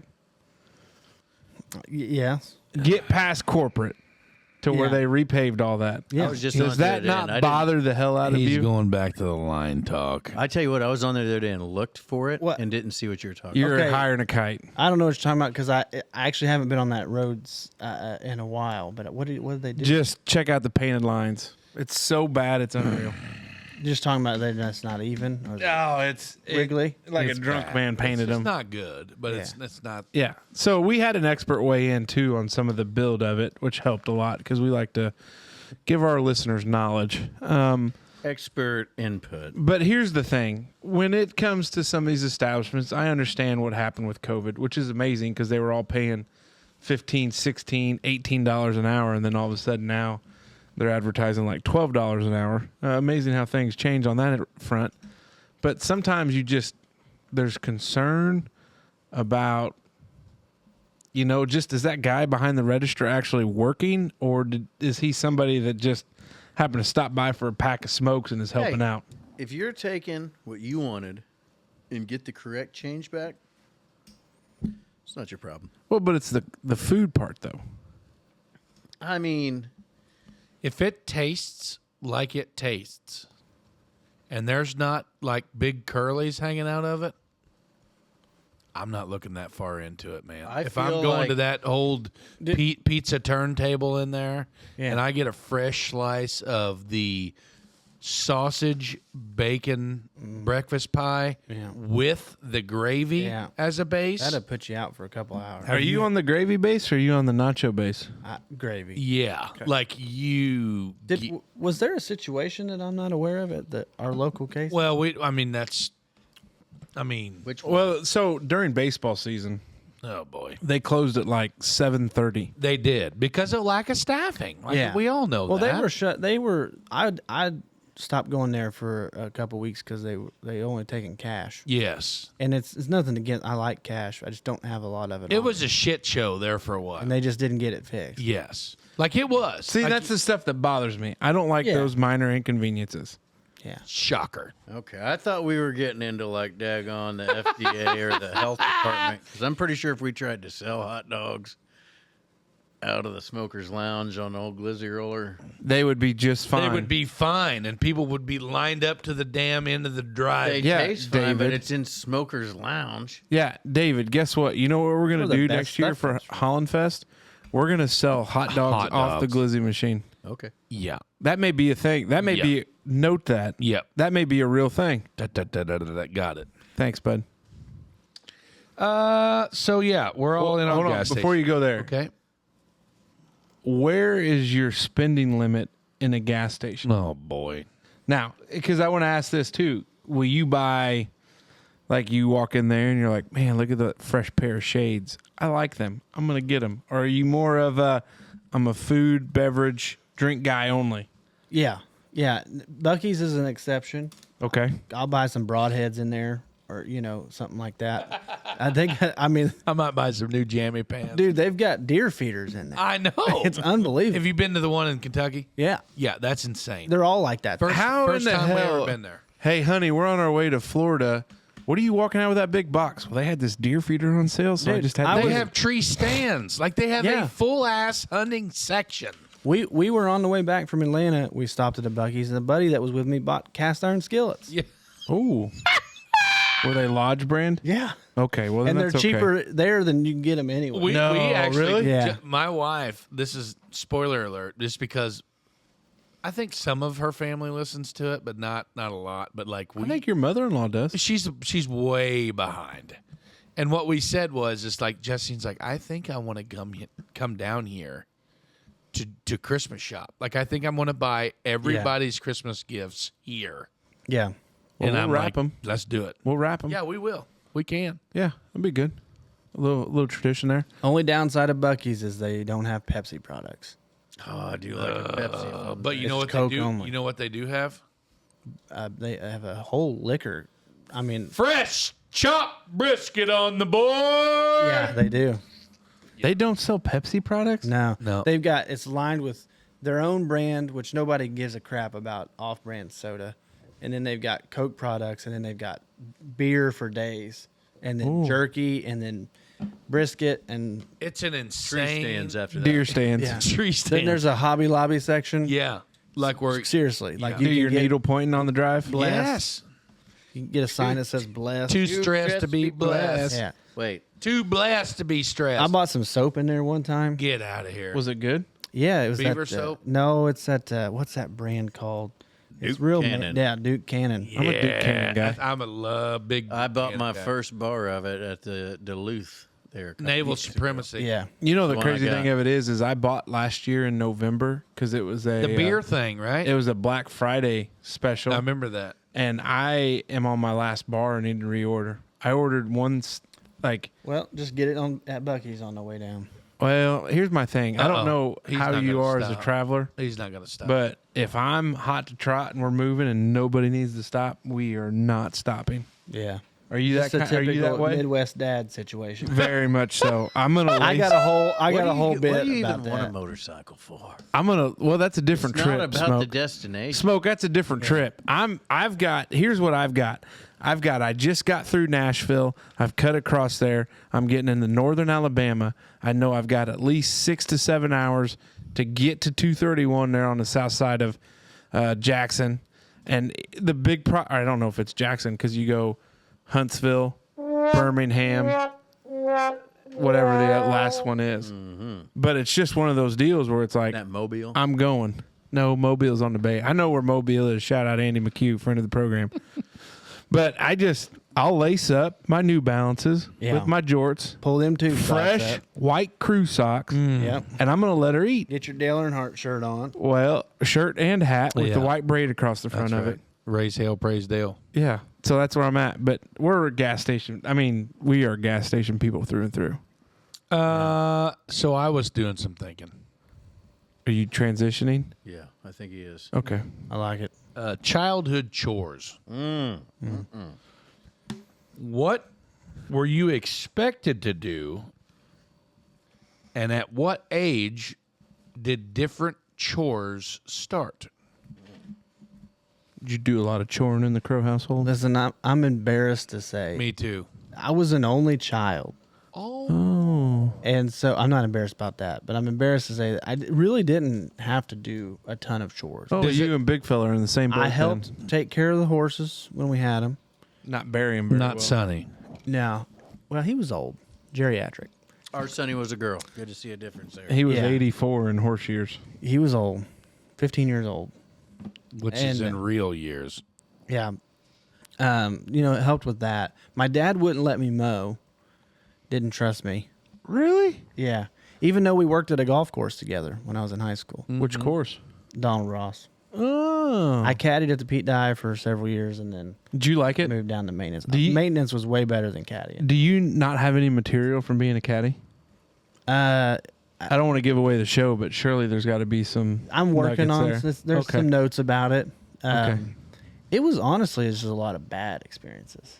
I could. Yeah, I Were you a could. bad caddy? No, I think I was a fine caddy. I think it just was like, You get the wrong group, that could be a miserable Yeah. 4 to 6 hours. yeah. There's no Really? doubt.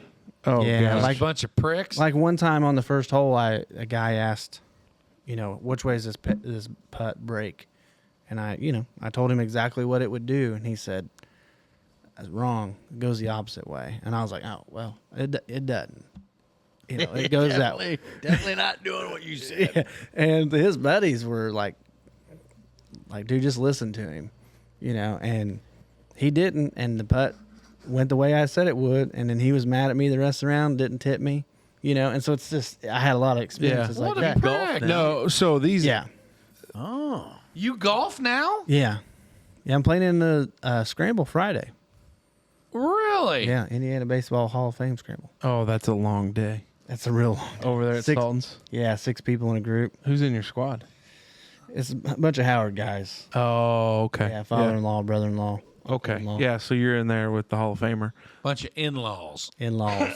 Yeah, that's a long. Are you any good? long round? Decent. I played in high school, so I still got, a little bit of that. So definitely decent in a scramble. Well, shit, fire, boys. Looks like if Teddy Hoops is busy, we might have found our fourth. Are you a +1 handicap? I don't know anything about my hand. See, there you go.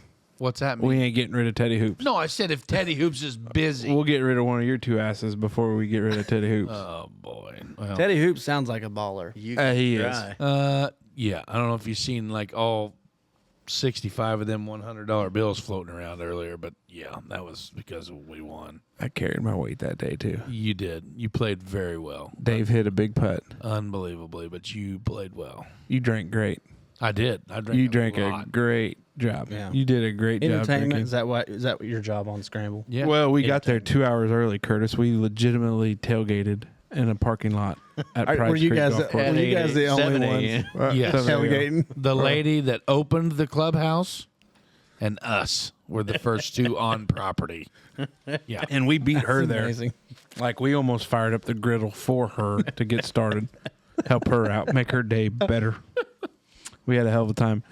So, Chorin, I can remember as a young lad, God rest her soul, Mother Mary would come in, crack of dawn, probably like 9 a.m. on a Saturday, and we would just start cleaning the house top to bottom like the Pope was coming over for supper. And I was not a big fan of dusting. Still not a big fan of dusting. I hate dusting. We used to do it back in the day where you'd spray the pledge and then you'd have to wipe it down with a rag. Even with the Swiffer dusters now, I freaking hate it. I think Janelle dust. If not, the kids maybe do it. If not, maybe the dogs roll around enough to where they collect dust and then we just vacuum up their fur. But I hate dusting. Hate it. Always have. Always will. I would rather scrub a freaking toilet than I would dust the house. We had to do the dusting. There's like his table had just a shit ton of pictures on it, just frames on the whole thing. Oh, it's It's unreal. awful. Dog, again, we always had 2 or 3 or 4 dogs. So a lot of pooper scooping. And then just your typical trash and dishes Yeah. on top of keep your room clean. Now, as a child, we had to do the dishes every night. Like we did. Like I can't wait to the point to where I turn it over to our kids. They're just not My quite. kids still aren't doing it. I got a bunch of freeloaders. David Allen Smoker. Like they'll unload the dishwasher and maybe load it, but like I don't know if any of them's ever actually like. We were clearing the table. We were doing dishes. We were loading the dishwasher. We were cleaning up the water mess from doing the dishes. And then you were sweeping the floor, taking out the recycling, taking out the garbage pail if it needed to be. Freeloaders in there. It's my fault. Hey, I Papa Frank, Mama Mary, they ran a tight ship, and they had to, because if not, 3 boys would have freaking tore the drywall off off the walls. I do have some drywall missing. Is that What because about of you? you? What'd you have to do? Not a lot. Like I said, I was doing helping with the horses when we had them. It was, I said, Dad wouldn't let me mow. Yeah. That's how we got on the golf. Yeah, we got off tangent. to the tangent there. Sorry. But I'd help with the dishes occasionally. But again, only child. I just was like, I don't know. I wasn't asked to do a lot. I didn't do shit as a Yeah. child. And he still doesn't as an adult. I Just know. ask his wife. And it is absolutely cursed me as an adult. Because my wife 90% of your problems are from that. Yeah, my wife is a saint. She does majority of everything. I cook, and I might do the dishes, and I do the laundry every now and then, but like mopping, sweeping, dusting, toilet cleaning, I'm out. Like I don't do very good at it, and it does get me in a lot of trouble. Yeah, You know, Curtis, quite a bit. as I've learned, spent time with my compadres over there, I have really learned, like, their negative things, like their negative characteristics and traits, i.e. not helping around and clean the house. Like when they're complaining about their wardens, I've come to realize that it's all almost self-inflicted. Like it is all almost self-inflicted. All self-inflicted. Oh, Yeah. absolutely. Yeah. Like there's never once where it's not something about something else. Okay, fast forwarding on to the childhood part of this. At what age were you expected to do what, and what different jobs did you do? So we said dishes, dusting, cleaning. Now let's go into the more important things like mowing the yard. Curtis, you were not allowed to mow. Yeah. Joe said no.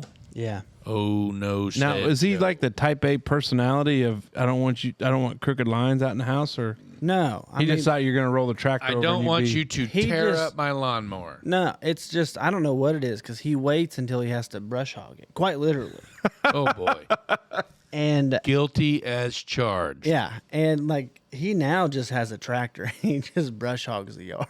Like it doesn't matter because they live out there and nobody's looking at their yard. And there's no. So that's the ordinance really or the only anything. critic that I have is that CSer sitting right there, and then maybe 5 other people down our road.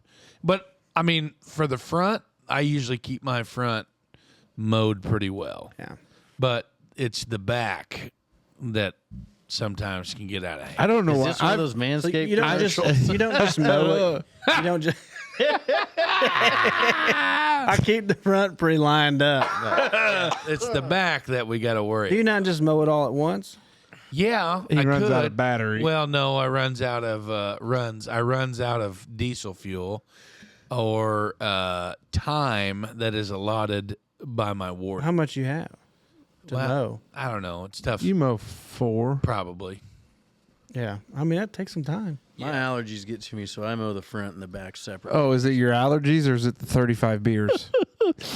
I don't know if you remembered that episode or not, but Dave is a 4 beer per acre type guy. Yeah, that's where the whole mow responsibly thing came from. Yeah. Yeah. Well, and it's amazing to me because Papa Frank be like, Dave really drink that much mow grass? I'm like, yeah, he does. He does. Lines look pretty sharp. They look pretty sharp. I love mowing now though. Oh yeah. If you would see that guy mow in the middle of the night, Okay. it would I'm going to be unfairly criticized you here. would literally Actually, I saw you had a light knocked off of that thing. Well, we got Are a you little mowing close. it? You're mowing at night? Oh, Yeah. 2 or 3 o'clock in the morning sometimes. No, you're full of shit. No, it's probably 10, Not 30, past midnight. 11 o'clock. Don't mow past midnight. It looks like a spaceship Yeah. coming through there. Like he has got the most brightest Amazon light bars you've ever seen in your life. I mean, This is there's true. 10 or 15 of them sumbitches all over that Yeah. thing. I mean, it looks like some sort of high Like a efficiency Jeep coming down or there? no, like a naval spotter sniper plane going down through there. It was crazy. That was my favorite thing working at the golf course was mowing before the sun came up, mowing the greens. I loved it. You have Yeah. the headlights on the little mower, you're pushing that thing along. It's peaceful. So here's peaceful? Very peaceful. Yeah. Here's the criticizing I'm getting is because I travel for work about, I'll just say roughly an hour every day, and have to work till 5 o'clock or so. Commute. I say travel's a stretch. Yeah. Yeah. So, anyways, so by the time you get out of there, 5:15, That is a lot. 5:30, It's 2 extra hours a day. 6:30, and then you get home, you got to help, cook, clean, take care of the kids. No, boy. I used to find myself where it was getting dark, and I wasn't able to mow grass, and then the grass would get out of hand, and then the HOA fines and fees would come into place, and the gated community on 1025 would shun me. So I talked. You got an HOA? No, we live. There's no horses on ass out there. Okay. Well, I was just checking because those are the worst HOAs. No, we don't. They have sound those. horrible. Yeah. So we don't have So I anything talked like to Papa Frank, and I bought some lights and some other gear to put up there, and we might mow at about 15,000 lumen. You ever seen that show called Encounters on Facebook or on Yeah. Yeah. about that gimbal phenomena? It may have been Casey on his lawnmower. But I tell you what, I can see clear as day. And I'll say this. David was on a guy's trip down at the river with a bunch of his buddies. Me and my wife and David's wife were sitting underneath my carport looking straight south one evening, having a couple cocktails, and all of a sudden, like I thought we were under attack. Like I thought we were under attack. And they're like, what in the hell is coming down the lane up there? And I'm like, oh, that's just must Do be your neighbors get mad or are they not close enough to care? Oh, the only neighbor he's got's me, bud. Yeah. And it's like, what in the hell is he doing? I was like, oh, he's mowing. And it's perfect. I That's love just his it. lawnmower. I love it. I mean, love that does sound peaceful. it. It is. Oh, dude. So 1025 Not for the land. neighbor. Yeah, 1025 land. when my mom passed 4 years ago, I had bought. I don't know why I did this. I had an old BX 2200. Shout out to our friends at Hopf Outdoor Power. That's also where I bought my zero turn from. Thanks to the guys there at the showroom. Really appreciate it. Hopf Outdoor Power for all your mowing needs. But I bought a 4-foot brush hog for this little BX 2200, and I was gonna mow with it. Like that was my whole thing. Like I was gonna cut this field that I've got, and this little tractor was gonna pull this solid. I could have gotten more for scrap than what I resold it for. I saw it on Facebook Marketplace. Headed over to I think it was Crawford built in County. war-torn Poland. Is where it was built. Headed over to Crawford County to buy it, and the guy loaded it up, and he couldn't wait to get rid of it. Yeah. And so I mowed with it a few times, but probably one of the biggest things that helped was just mowing. Like Moon would be out, Oh, just it's awesome. mowing, and Raider football was going on, so I was listening to our buddy Curdy G, and just brush hogging in the dark. My dad's like, "What in the hell are you doing?" It's like, "Well, I got to do it sometime." He goes, "Not at night." So, but we mowed early on. We had an old snapper. Oh, We had the an old red Comet? snapper. The old snapper comet. Really popping some bitches. And I we, Like the guarantee you Forrest that. Gump snapper? Yeah, hell those are yes. I almost bought, Hydrostatic. when we bought our house, I almost got one of those. My wife was like, you will not get a Forrest Gump. could you lawnmower." imagine the content you could get out Oh of that? my god. Everything's about content now. Does your wife not know this? She's starting to understand it. Okay. So I had to settle. But I didn't get my Forrest Gump snapper. What you mow with now? It's just a little small zero turn. You've seen me. I've really. Oh, I've, that's right. I've screwed up my lines before because you go by and I'd wave and then I'd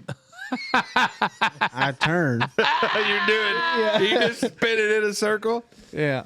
No, that was what I was wondering because my kids bitch and moan every time I ask them to do anything when it comes to like dishes or sweep or put their laundry away, and I just wonder are they too young or No, your kid should be you. I'm not going to do it. I know. I'm not going to do No, it. you're right because my wife. You need to send your wife away for about 2 weeks, Yeah. and then Just watch everything go to shambles. No, hold on, No, Curtis. for I got sure. a plan for this.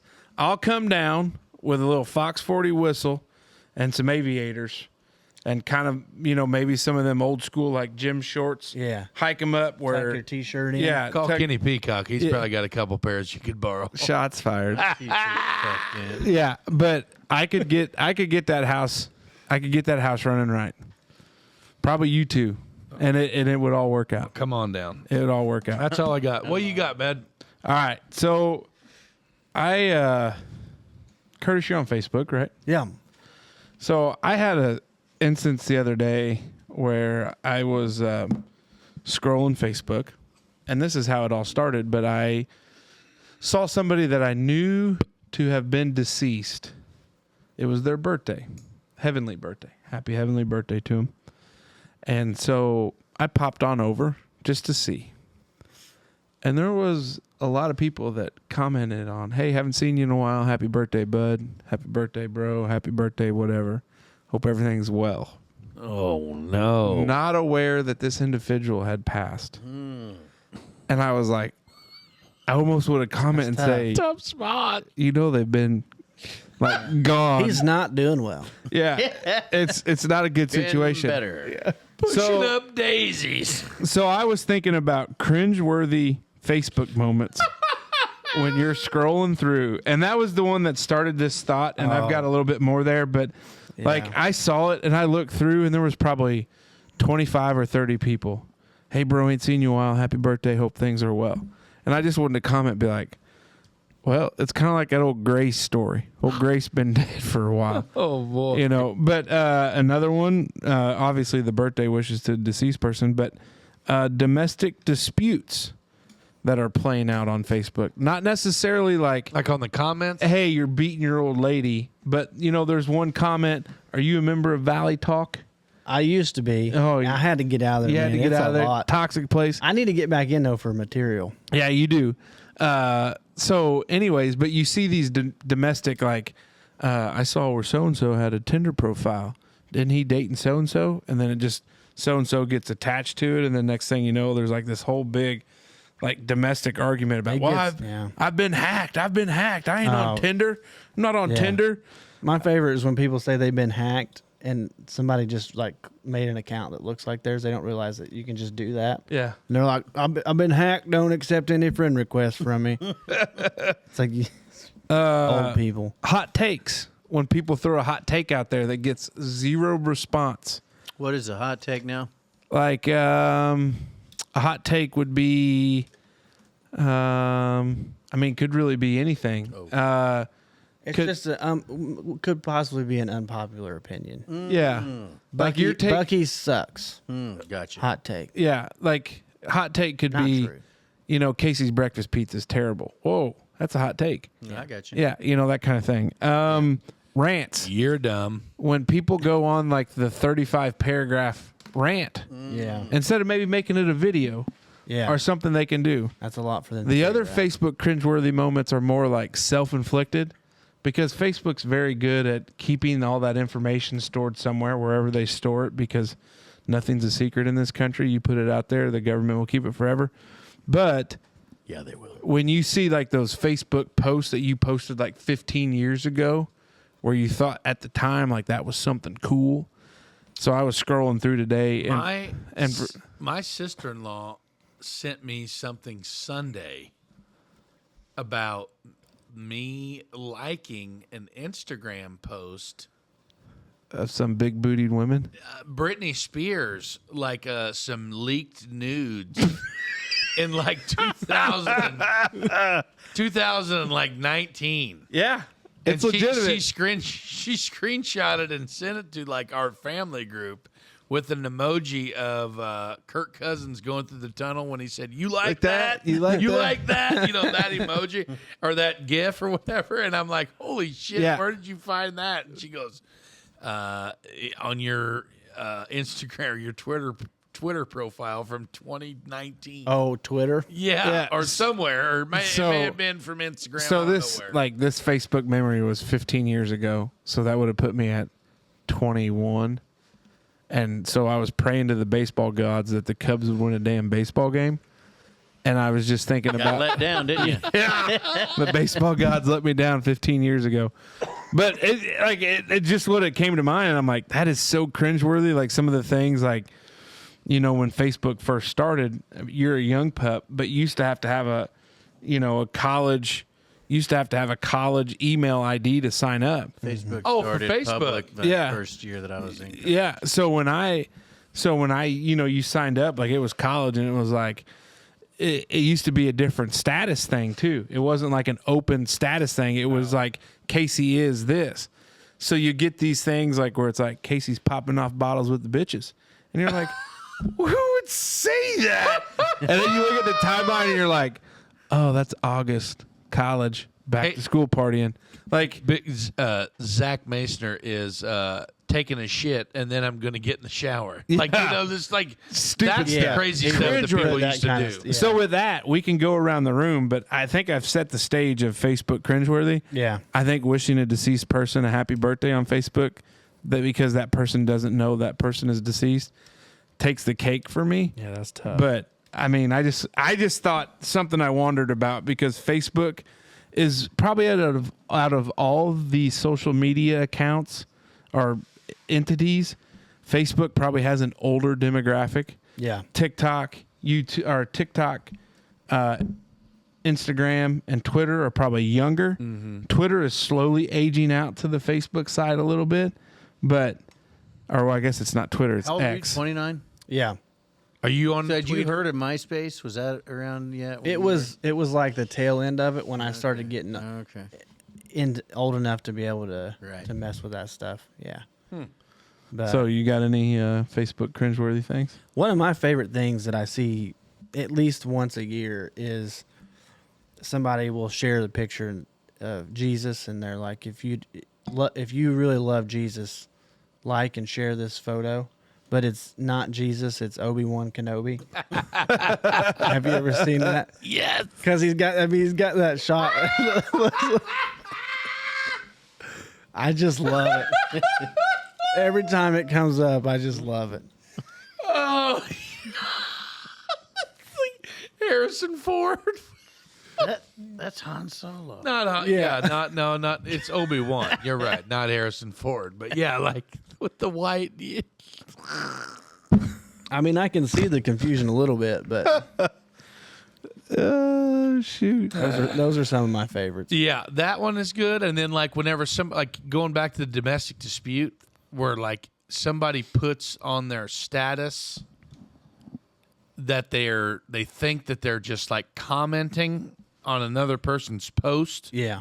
but it's actually on their status. Mm-hmm. Like somebody has something for sale on Marketplace, but then they like put it on their status. Do you still have this available? How much what's your bottom dollar? Yeah. And it'd just be like, that's their status. Like that's just their whole ass status. Like, My dad. What? My dad does that from time to time. He does first off, he accesses Facebook on Safari on his phone. Like that's psychopathic behavior. wow. Does he just like to have to log in a million times? I don't know what he does. He gets scammed a lot because of that behavior. But So he doesn't have the app. he might, but he probably don't know where it is on the phone or how to use it. When he was in the hospital, I grabbed his phone to check some messages for him. He had over 500 unread text messages. And I said, I don't know what's going on here. Wow. And like I'd open some up and it'd be a random number and it would say, You've won this cash prize. Please send your name and birth date. And he'd be like, Joe Crowe. And he'd send his, and I'm like, dude, that's not real. Because his actual Facebook actually got hacked a few weeks ago. Really? Oh, man. He lost it all. But what he'll do is he'll write on my timeline, hey, what are you doing? Yeah. And I'm like, first off, just text me. Like, that's unhinged. Yeah. Just text me. But he's thinking he's sending a Facebook message, but he's just writing on my time. I mean, it's... Those are the best ones. Yeah. Yeah. Or like, hey, Judy, call me. Yeah. What are you doing for supper tonight? Yeah. Shit like that. That's the greatest one. You know what my dad did one time, and I never got to see it, but I heard about it from many people, is this was actually this year. This is recent. And he's a preacher, so keep in mind the context here. Most of the people following him or friends with him on Facebook are churchgoers. Church go. And he live streams a lot on Facebook. He'll just be sitting on the porch and he'll live stream, just talk, you know. Got some ice. And my parents had a hornet's nest on the front of their house. very popular topic right now. Yeah. I literally seen something on my own timeline the other evening. It was a photo of a hornet's nest, and then it said, "Is anyone interested in this?" And we were like, Like as a marketplace situation? Yes. Like you want to buy it? "No, like, do you want this?" And then like one of our They think it's like a bee. no, because it's like a. I don't know if you're from around here, which you are kind of, but we like us. I can remember shooting a hornet's nest out of a tree in the wintertime after they had froze out and died. Oh. And then like we caught it to where it didn't bust when it hit, and then sprayed it with Polyurethane. yeah, or like some sort of clear coat, and like basically You'd hang them in the old den. yeah, like we hung them in the shop. We didn't do that. And that's what this one was about. Like a buddy of ours commented on there, like Literally, do you want it? I will take that, but it has to be at least 2 weeks after the first frost. Well, listen. Like that's what it said. This hornet's nest that my dad got a hold of was active. Oh boy. He was trying to take it down. He was not successful. He got attacked Oh no. quite a bit. He somehow, I don't know how one does this, triggers Facebook Live in his pocket. Oh, And he's running around the yard letting her fly. man. Oh no. Cussing up a storm. I mean, you're getting attacked by hornets. And he's getting all these messages from church people. It's like, hey, I don't know what's going on. I'm sorry for you, Pastor Joe, but you gotta chill Pastor out. Joe, we prayed for you. Yeah, we're praying for you, but buddy. Prayers I up, don't Pastor believe Joe. I can't believe Pastor Joe talked like that. I think some pirate must have got a hold of his phone. Well, Pastor Joe been hacked. my favorite thing is he deleted it once he found out about it, and then after he deleted it, he put out an apology post. Oh, good. and- The Streisand effect. And there's no context, and I'm like, hey man, just don't say anything. Just get out of there. Abort. Yeah, Abort. It's you scroll through and you look at some of the problems these people have, and Facebook has become a hodgepodge of people that sell things You and want to people know that do you other want to know things. something that I think is the most wild thing I've ever seen. This is the God's honest truth, and I'm not belittling anybody by saying this, or I'm not like trying to hurt anybody's feelings. Like I don't mean to get too personal, but Hey, I'm not Normally when really. we start off like this means Dave, pay attention to the editing in a little. Tell me about this something real quick. I don't want to get too Innie or personal. outie? I don't want to get too personal here, but if you put something on your general timeline asking your entire friends list, is anybody available to watch my kids tomorrow from said time to said time? Hit me up. Like, I just think that is wild. Yeah, you're just Like if- letting everybody know. Like, if you have younger children and you just put this out on your regular ass news feed, like your just regular ass timeline, hey, is anybody available to hang out with the two youngins from 8 to 2 or 8 to 1 or some shit like that? You know, it's like, yeah. that is nuts. Like, and my wife and I would be like, the amount of money that we would have to pay John Q, Facebook friend, to hang out with all three of my kids. Yeah. Like, you wouldn't be able to afford it. Like, they would leave. Like, if we could put some sort of hidden camera up and like let some dude that has no clue who we are, but I'm Facebook friends with him, come over to the house. Like, I just think that's wild. Yeah. Like, how do you get into that circle of trust? Like, you kidding me? Well, as one that's lived and worked in that realm where parents make bad parenting choices, it's really not that difficult to believe. Because you have. Oh, I see it all the time. Yeah, I don't know. Like, it's a wild thing. I enjoy the Unless they go through their settings and like filter who that post goes to. Like, can Maybe you? you made the cut. Yeah, it sounds like you made the cut. Maybe I did make the cut, but like, is that something that you can do? Like, can you go? yeah. I mean, I know you can do like public friends. Yeah, blah blah that's- blah. That's exactly how But you do it. like, you can't just go through and like hand pick. Yeah, because like I've seen people like, hey, I excluded husband from this post because it's a Surprise birthday party. Well, they just create a private event and then not put No, him. you on. can exclude people. You can go in and say, I don't want these people. Yeah, because then you'll see say, this because then it'll be this post is not available if you see it sometimes. Because I know some people that'll post private stuff amongst like a family group situation, and that's exactly what it is. Yeah, you wouldn't want to put like the old John Q. pedo in that whole Yeah. babysitters club deal there. That'd be weird. I mean, Yeah. he's the only one available. Get out of here! Get out of here! Hey, what's your rates? Pretty cheap. You wouldn't believe when How we got often this. are we going to get free concert tickets to see the boss in Bloomington? Hey, cheap babysitter, cheap babysitter. That's just another beer or All two we right, can Smoke drink. Dog, what you got, big fella? Would you go back and do your childhood over again if you could? Yep. Would you change anything? Just do it the same way? Oh, I change a lot. Really? Yeah. She'd start doing some choring around the house. Now, is it? Would you? Like, know, if you could would you pick- know your future self, or do you completely reset? If you could go back and relive your youth, Oh, really, Rain Man? youth, would you do it? That's all it says. But his question of it is a clarifying question to David, who originated this question. I'm going to say no. Just like if you could pick, would you just say, man, Let's it's run it awesome to back. be a kid. Let's just go do that over again. Let's run it back. I don't know.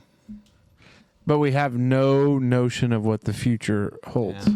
No, Like, we don't just have like- anything that we learned from our childhood. No, because you know how many times you're just like, man, I wish I was young again. You know what I mean? Like, Or how many times have you heard, man, if I knew Nope, what I nope. know now. No, Yeah. that's a disqualifying statement. More just of a, man, what I'd give to be. I wouldn't go back and do it. If I had the notion of what I screwed up on as a child to enjoy all that more, I would. But I think I as just. it sits Yeah, now, just to Yeah. go back to be a child again. I'm gonna say no because I'd probably just do it all over again the same way, without any context. Yeah, if you could, there's no way in hell I'd want to be a kid now. I wouldn't want to be a kid again when I was a kid. That sucked. Like going to school every day. Okay, that's not, Dave, you go to work every day. That's not where I thought you were going with that. Yeah, but. But Well, I mean, goddamn, growing up in Richmond, I mean, that must have really sucked. You know? There it is. I don't know. I think, like, my childhood, like going to school and like the memories that I can remember. Obviously, you know, growing tough skin right out of the gate. You know what I mean? You know, but you know, I was the resident fat kid. You know what I'm saying? So like, I grown up to be pretty tough. But it's like, there were things that I wish I would have paid attention to more from people that are no longer around. You know, like I always say that, like my grandpa Bill, old Wild Bill, he was a woodworker, cabinet maker, and an absolute wizard when it came to furniture refinishing and cabinetry and like carpentry skills and shit like that. And like he had a fully functioning wood shop and, you know, furniture Masoners furniture refinishing. Like they had a little business. And I wish that I could have paid more attention to that and learned that skill, because there is a bunch of money to be made in that whole. Especially today. Yeah. Well, but I think that's why the clarifying question is so important. Because if I would know what I know now to go back to be a child, I would enjoy the random drives with mom and dad a lot more. I would enjoy a lot of the other things that, you know, that you hated doing as a kid with mom, the shopping trips, the grocery shopping trips, like those little things like back to school shopping. My mother, God bless her, freaking saint, because like when it went to back to school shopping for 3 husky kids, like, you know, when nothing fits right and Been nothing there, bud. I mean, trying on blue jeans at J.C. Penney's, like I could just imagine like what that is as a parent, because you deal with it now. Like right, wrong, or indifferent. Like just sometimes my attitude with dealing with a couple of them when it's time to get going in the morning and get out, and one only wants to cry for mom, and you're like, I'll throw you in the truck. Like I just can't, handle it right now. Like we need to get moving. Yeah. Like it's time. I got one of those. But I think it's patience. Like I just think of my parents as always being patient. And There's no way I'm going to be able to go to sleep if you don't come in here and tuck me in. Yeah. I've been telling you to go to bed for the last 2 hours and 21 minutes. Go in your room, shut the light off, and go to bed. that's what he says to Justine. No, it ain't. No way, dude. But I don't know if I could have the knowledge of what it was. I mean, but it's like everything, and you're a young whippersnapper under 30 yet. But, as you get older, you realize, especially like if you lose, you will lose your parents someday. But especially when you do, because I know Smoke Dragon's lost his father, and, I've lost my mother. And you look back on a lot of the things, and you're like, why she didn't, send us upriver, because we were shithead kids when it came to buying blue jeans for back to school, and she was just trying to do what she was trying to do as a mother. Like there's a tinge of guilt there. And I think that's what I would go back to enjoy all that stuff that you didn't think you would, because that's what you regret. And that's what kids don't listen to you today now. Like I'll tell you that now, like these guys have kids that are just a little bit older than mine, and they'll tell you like that, and it's gone. You got a 4-year-old and a 2-year-old, almost identical boat that I'm They'll in. be driving before you know it. Yeah, and it's just a wild thought. And God bless Papa Frank. You do too much other shit, and he is right on the money, and it's a fine balancing act. But yeah, it's freaking life. I don't know. Yeah. Yeah, it's a no for me. I don't think I would go back. Yeah, me either. No. Nah, I just maybe think, not. like I said, I think if I did, I'd almost do the same thing. It'd be like a big loop.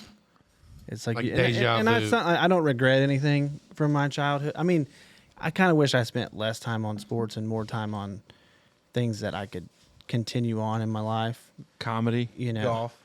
I just wish I would have been more of I was outside all the time, but I wish I would have tried hunting earlier. Just the peace that I get from that, being out in the woods. It's awesome, man. It's amazing. Yeah. It's so great. And I just I wish I would have started that when I was young, So it's like, I'm going to start that with my kid. Like he's 4, but he's going to sit in a deer blind with me sometime this fall. Yeah. And we probably won't see anything, but And you won't he's make gonna it get, long. No. I'll tell you that right now. You won't make it long. But Yeah. you'll do it. Yeah.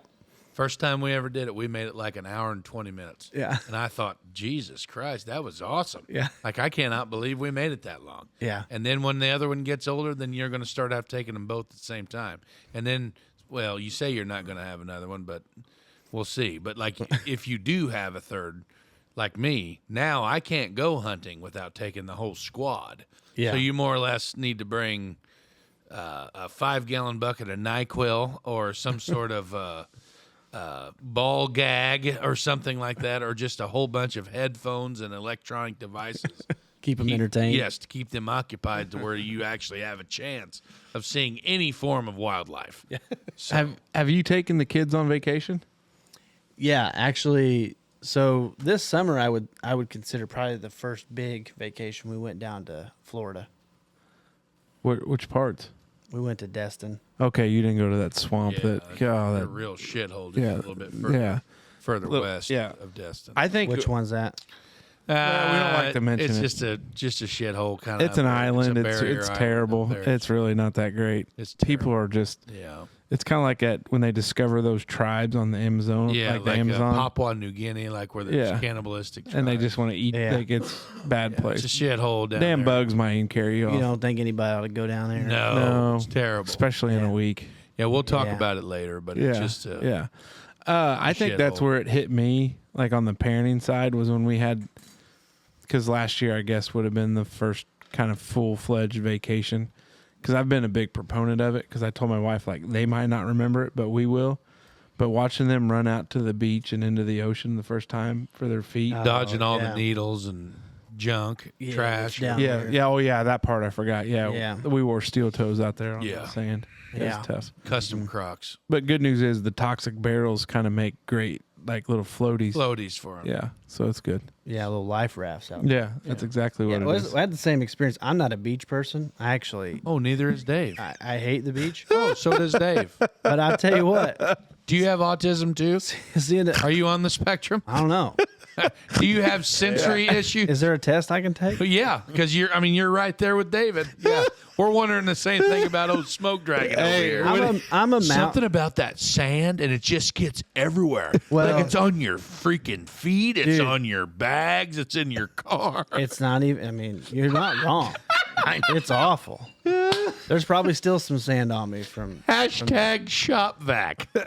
Hey, but this guy though is He's gonna go. but on the flip side, gonna if make there's the best if there's of a shark attack, he's He's gonna gonna choke that son of a bitch out. Yeah, I don't like the ocean because of sharks. Oh, that's the part that intrigues me. I'm terrified of what I Oh, can't. that's the part. That I'm terrified of what I intrigues can't see. Like I even struggle swimming in a lake sometimes. I don't disagree with you on like. So will you wade out to like waist high to pee? Would you want the ocean? Yeah, Yeah, I mean I'll get me. out Waist there. high. yeah. That's I don't need to go any further. I don't even need to go that far. I mean, I'll just get to your Like shins and let her rip. Kind of got to like bob around. To Oh, and you're worried about sharks. Good grief. He's not worried about He wasn't. Oh, yeah. He's looking for sharks. He's Sounds pro like. shark guy. See, it's the jellyfish that you got to worry about. Now see where we went, we didn't have any jellyfish problems. We shouldn't where we're going to be. The water will be too cold.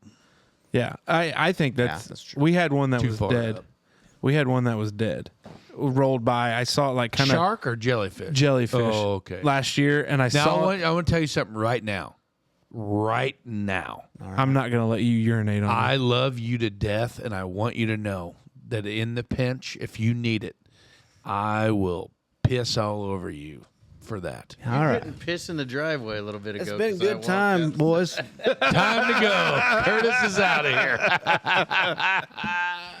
No, I kind of saw it kind of rolling down the beach there a little bit, and I told Janelle, I go, that looks like a dead jellyfish. She goes, it's you're just being, and I'm like, no, It's just a Dollar General bag. yeah. I was like, no, I think that is, and she goes, well, I mean, what do you think? I'm like, well, we probably ought to get the kids out because they were playing in that little splash area where. Oh, yeah. And so it was a dead jellyfish, and we had to tell the kids and all that other stuff. But I think it was a fight between Janelle and I of who was going to get out of the beach chairs to go dictate this as a parent. So That's one thing that's cool about the way the age that our kids are in now. Like hopefully we'll do a beach day or two where your kids will come down and like let our older kids entertain your younger kids, and then like we can all have a good time. But as your kids get older, you know, these beach vacations and things like that will become a little easier. Yeah. So it'll be a good time. Yeah, well, like I said, I'm not a beach guy, but seeing my kids play on the beach for the first time, I was like, okay, I could probably do this. I could learn to like I can learn, and it'll get easier every year, like you said. yeah. because you said you're a mountains guy. I'm more. I love the mountains. Me too. Which ones? I love them all. I love the Rockies. I love the Smokies. It's amazing because them Rockies aren't that rocky. Yeah. I thought the Rockies would be a lot rockier than this. Are you a Grand Tetons guy? I've not been to those yet. You've not been out that far? No, I've been to, like, I go out to Colorado every year, and to a little town called Westcliff, Colorado, which is in the Rocky Mountains, and it's like, I think where we go is like 10,000 feet. Is that work related? Kind of. It's like a retreat that I help with every year. I help them with their marketing and sound and video and that kind of stuff, and get to do a little stand up out there during the talent show portion. Yeah, there you go. It's a lot of fun. What are they retreating from? I guess the sinful world, Oh. pagans. There's the Fire and brimstone. there's the virgin sacrifice at 6 p.m. You don't want to be late Good for that. No, it's a lot God. of fun. It's like college age students, and it's just like 8 days of like There's a lot of road trips. You go out and you see things. There's this dude out there that built a castle by himself. He's off the grid, anti-government. Name's Jim Bishop. Oh, Dave knows him. Dave's like, Jim, Jimmy Jim's B. a great guy. Oh, Jimmy B. Yeah, I know him. JB, huh? I need to find this sign that he has up at his place. But you get to go see this thing. It's an amazing castle that he's built by hand. He welds everything and he puts the rocks in himself. I think I saw him on a Netflix special or something. I mean, I wouldn't be surprised. It's terrifying. Oh my God, Have you looking him up? it's huge. It's incredible. It really is incredible. Wow, I always wanted a castle. look at that thing. That's pretty impressive. Yeah. It's the only thing I don't like about my property here at the hill. It's hard to build a moat. Yeah. Yeah. That's it. This dude built all this by himself. And like I think his son is helping. Oh that's my cool. gosh. That's Yeah. really cool. It's incredible. He's got this sign in here. He's like he's really against the fire bans Oh that they boy. put in there. He said, ask yourself, how long has man had fire? This would be good for you to read in your voice. How long has mankind made peace around fire? Would we be what we are without fire? I mean, think about this. This is serious stuff. Posing a lot of great Would questions. mankind have survived without fire? Old timers talk about a drought 60 years ago, similar to 2002. This is when he starts going off. They don't mention any fire bans. By what authority can our government strip us of our rights? And he just keeps going. Oh wow. And he's got these signs posted up Everywhere. everywhere. Good for him. I love it. I bet he's got a meth kettle. Damn right he does. Oh, that guy's wild. well, but Yeah, it's too dark for you to check out that sweet fire pit in my backyard. Yeah, it's not. There's no really. There's absolutely no meth involved in the meth kettle, but Yeah. it's just a big old. The way you said it, though, it sounds like Feels maybe like there's mainly some meth. 'cause the well, because name. Curtis, that adds to the excitement when Dave does have a fire. Because you might have like some shady characters show up, kind of scratching arms, a little itchy. neck, yeah, and They're they just chasing a and fire. they're like, "Who are you?" Like, "We're here for the meth kettle," and we're like, Oh god. "Just this fire ring," and they're like, "There's no meth," Oh. and Dave's like, Oh. Gotcha. "Nope, no meth. Sorry, pal." Then Casey lights him up with his lawnmower, runs him off. Help escort him out. Help escort him out. So, All right, Well, there we go. here So, hey, we go. well, you would think that we would jump right into Merkley and Sons Choice Cuts questions of the week for the fellas. But as our friend Ashley Meyer pointed out this week, hey, I had my crock pot all ready for soup, which who makes soup in a crock pot, Ashley? You know, some people put it in an old pot. Yeah, baby. So this is the soup season. We are officially in soup season. Hashtag soup season. And our lead off here. Soup Are we season. in soup season right now? We're souping season. Yeah. We're in a little soup season. Soupy soup season. Hashtag soup season. The hashtag came to me later. That's why I repeated it. You guys try to do some things on the fly every once in a while. So this week's recipe. Hashtag pound sign. Outside. Oh, Dave. Look at these clip-on things that I got in my glasses. Oh my God. That's pretty good. Morpheus. I just got these today. I'm No freaking way. proud of them. Yes. Hashtag What's the chance you're going to clip-ons. lose those?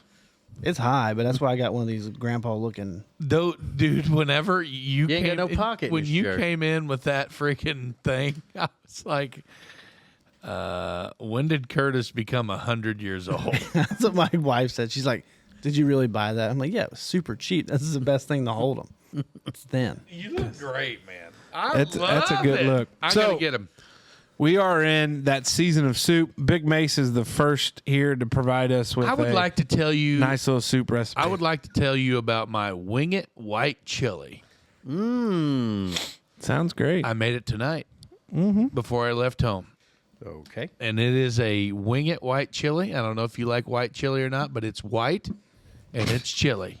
Soup season. Soup season. So the Wing It white chili, you're going to need Just a real quick rundown of the ingredients list. You're going to need a rotisserie chicken. You can buy rotisserie chickens at Sam's Club. You can buy them at Walmart. You can buy them at Sam's Club, but you're going to need one of those.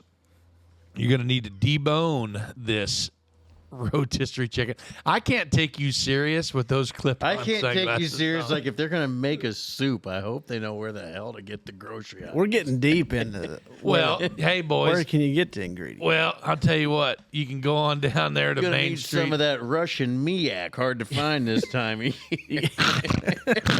Some of them Alaskan blueberries. That's eggy. If you can't get bloody hell, that's eggy.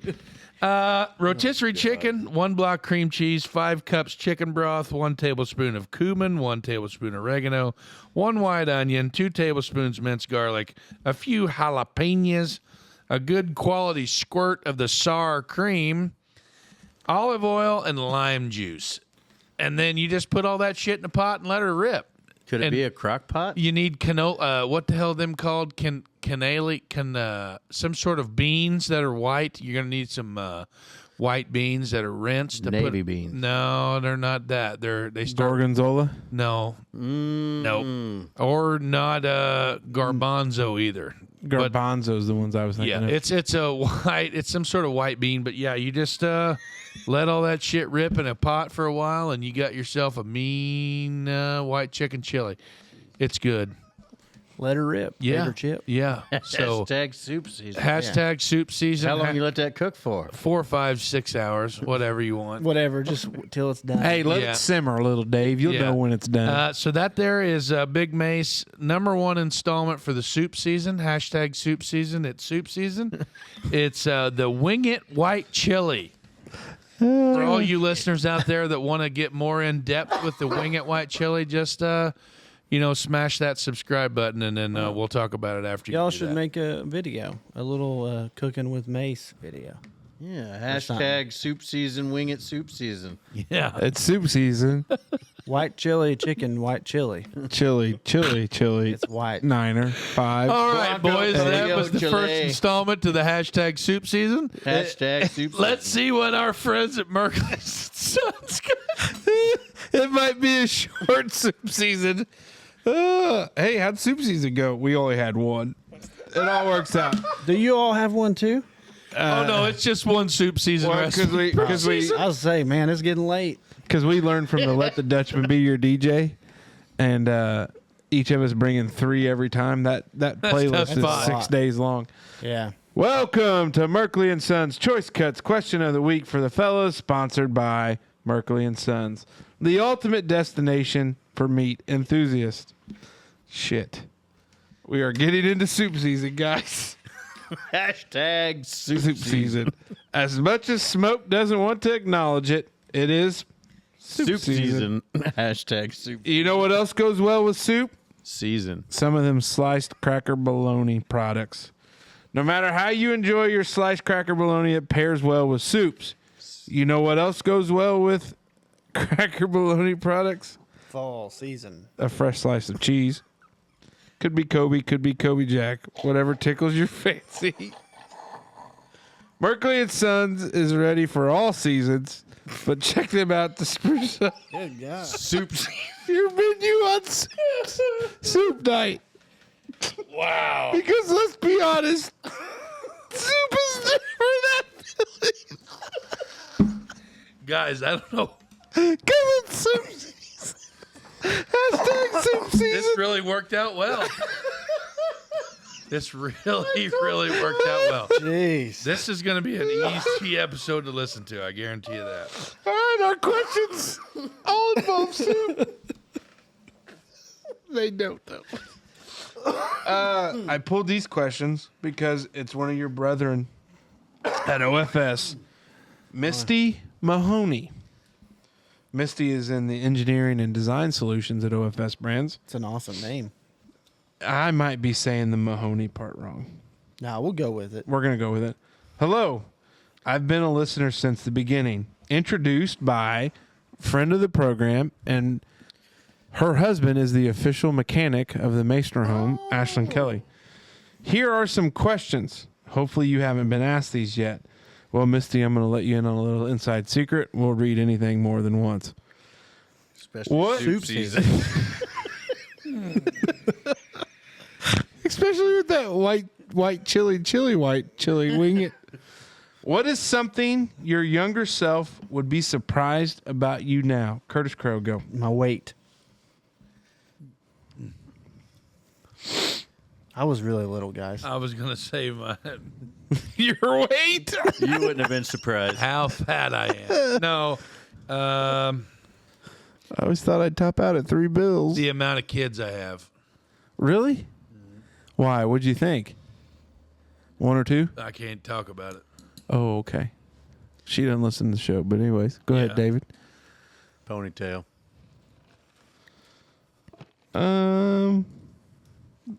The beautiful lady that I married. Yeah, I'll kick your coverage. She's wearing a one piece and a sheet down in Florida. No way, dude. Yep, I told her. I warned her. No bikinis. He's If you could only listen to one artist and one artist only for the rest of your life, who would it be? Oh, Would it be from right now? Would be from right now back. No future, new stuff. So I don't know. I Just guess it has to be somebody who's been around for a while. maybe Can't been be around a anybody spell. New? Huh. Can't buy, I mean, what's new? Well, definitely somebody. like something that's came out from today or back. Okay. So you can't. can't predict So, the so future. everyone. Okay. Yes. Yeah. I mean, if I had to listen to one, probably be Coulter Wall. Really, that big of a culture wall guy? Yeah, he's easy listening. You know, if I had to listen to that forever, I'd be okay with that. You'd be okay with it? Yeah. I'm lonesome, But happy, rich, but I'm broke. Yeah, he's got that. Lord. A lot of Marlboros made that Rosemary. voice. Go ahead, I'm big just- fella. I'm just a Cowpoke. cowpoke. I like Kate McKinnon. Yeah. She's dead. She sure shit is. I don't I want to. know. I don't always want to liked give it a away. song about a cheating woman. You think somebody wished her happy birthday on Facebook? Man, I don't know. She missed out on soup season. I really don't know. Hashtag Susan. I can't pick. Like I legitimately, I cannot pick. Zach Bryan for me. That's who I would go with. David, It's a good Oh, one. I thought you already answered with Kate McKinnon. No, I was just saying. that's a That's a Coulter Coulter Wall song. reference. Uncultured swine. Oh, okay. That's all right. I think Sturgill Simpson because he's got a That's lot of good. different. Yeah. It's a good I'd call. agree with that. Have you thought of one yet, or you want me to move on He's thinking about where to get rotisserie chicken. Yeah. All the different places. for that wing? Because he said Sam's Club twice. Where's that? Hashtag soup season. Third Excluding marriage or kids, what is the most memorable day of your life? Somebody else go first. It doesn't work that way. Oh, We it don't do doesn't? passes. Well, it's not a pass. I was just going to come back to me. Excluding Well, we can do it. wife or kids. Yep. Excluding the day you got married or the day your kids were born. What's the most memorable day of your life? Man, that is extremely difficult. I bet bombing at that comedy club's going to be up there. I remember that vividly. I wouldn't put it up there that high, but I definitely haven't forgot about it. I would say it can still involve my wife and kids, right? Just Yeah. not Oh, yeah, when yeah, they- yeah, yeah, yeah. Just no birthday, marriage day. Yeah. Okay. I would probably say, honestly, our first real vacation that we had this year in Florida, like that first day of them seeing the ocean, Yeah. was just unbelievable. You know, that's super memorable. I'll cherish that for a long time. Big fella. Catching a pile of human shit out of my daughter's butt to prevent it from getting on the white rug as a new father. Imagine how you'd remembered if it wasn't human shit. Yeah, well, it was my daughter's shit, and that's why I caught it. And I think that might have been one of the most memorable days of my life. Smoke Daddy. I don't know if I got one. Could be good or bad. Memories aren't always good. No, nothing comes to mind past the wife and the kids is like most. They're all just there. Good talk, Dave. I mean, I just don't have anything. The- Winding down. The day that I was sworn in Well, that's pretty. in the state of Indiana with my mom and dad up there, because it was the culmination of a lot of hard work, a lot of determination And money. and money to get there. And I think that was probably like the ceremony in and of itself was kind of cool when you're actually sworn, like you swear to uphold and defend the Constitution of the state of Indiana, all that stuff. But I think to just be able to share that moment with my parents, because God knows that they are the ones that knew the struggles to get there. So I think that was a proud moment, because I think it was a culmination of that. So that would be one for me. So Awesome. what are the chores you hate doing the most? Just funny how this works out. Wow. I hate dishes, man. No. Don't bother me. I don't know if I suck at it. My wife gets annoyed when I do it. It's got to be hot water. Are you doing hot water? I'm doing hot water, yeah. I mean, but she just like, she's like, you're taking forever. I don't know if I'm like just super particular. Do you have a dishwasher? Yeah. Yeah. Okay. But she doesn't always want to wash the dishes, so. Boy.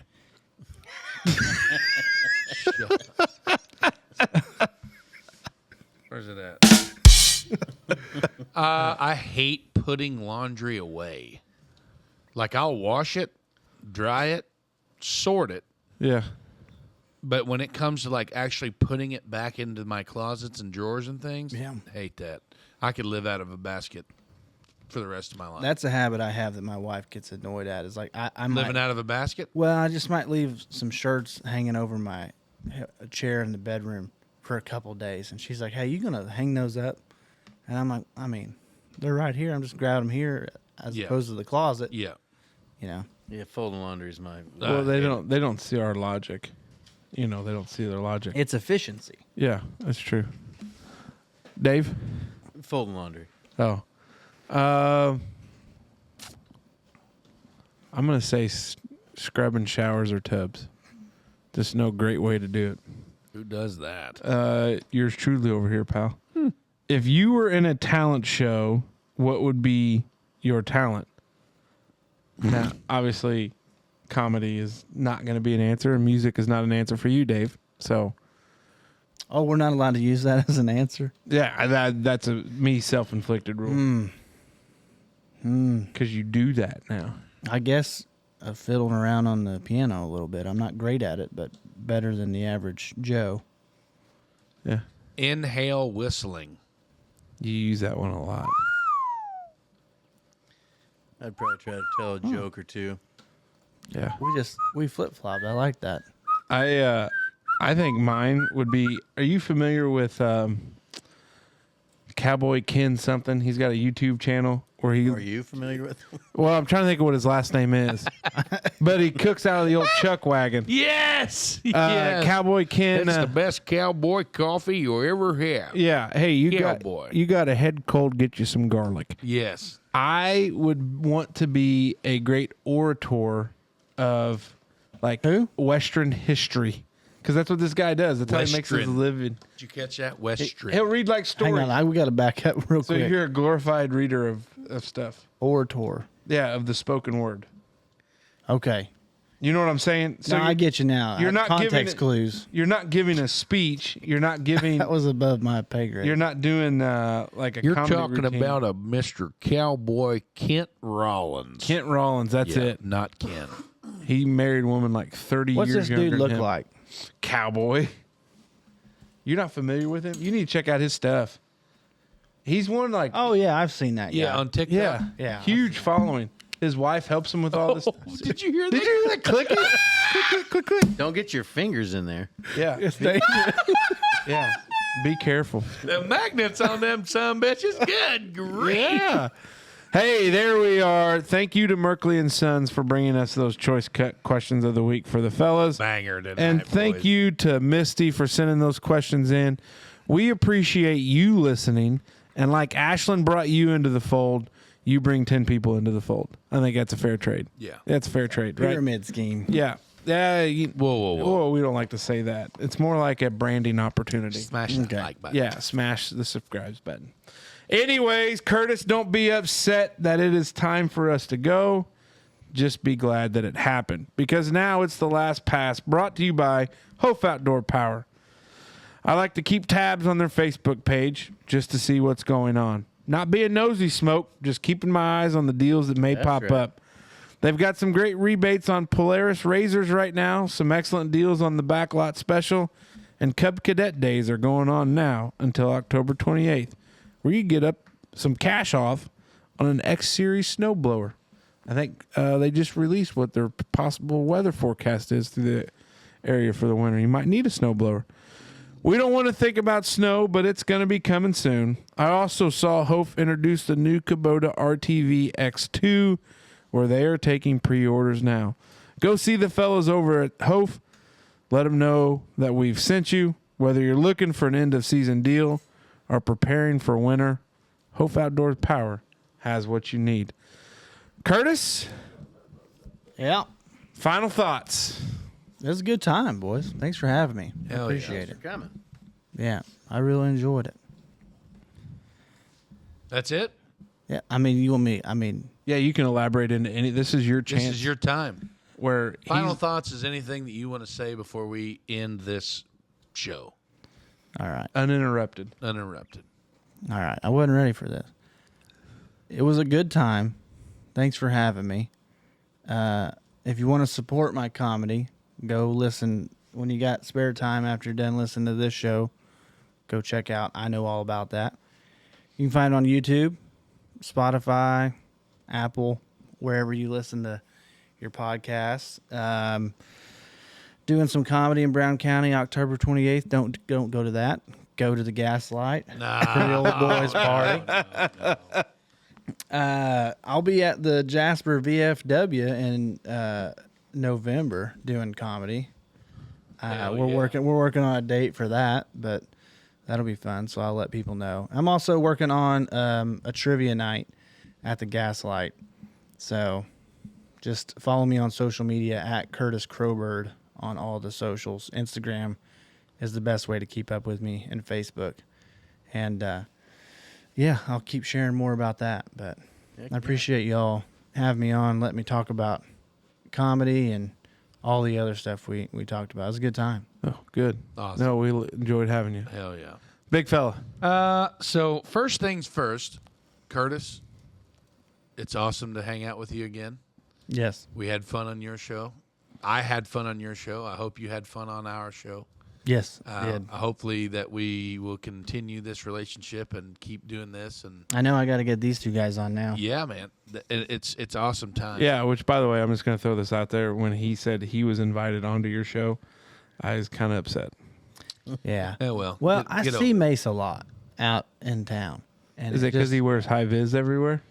No, he's driving everywhere, and Getting it. anytime I'm over at Current Blend, Getting it. he's Getting I it. see him, and so Getting I have a lot of that's fine. interactions with him. Yeah. So with that being said, I just super stoked that you were able to come out logistically, get everything scheduled up. Yeah, Welcome to Smokers Lounge. I hope you like our setup.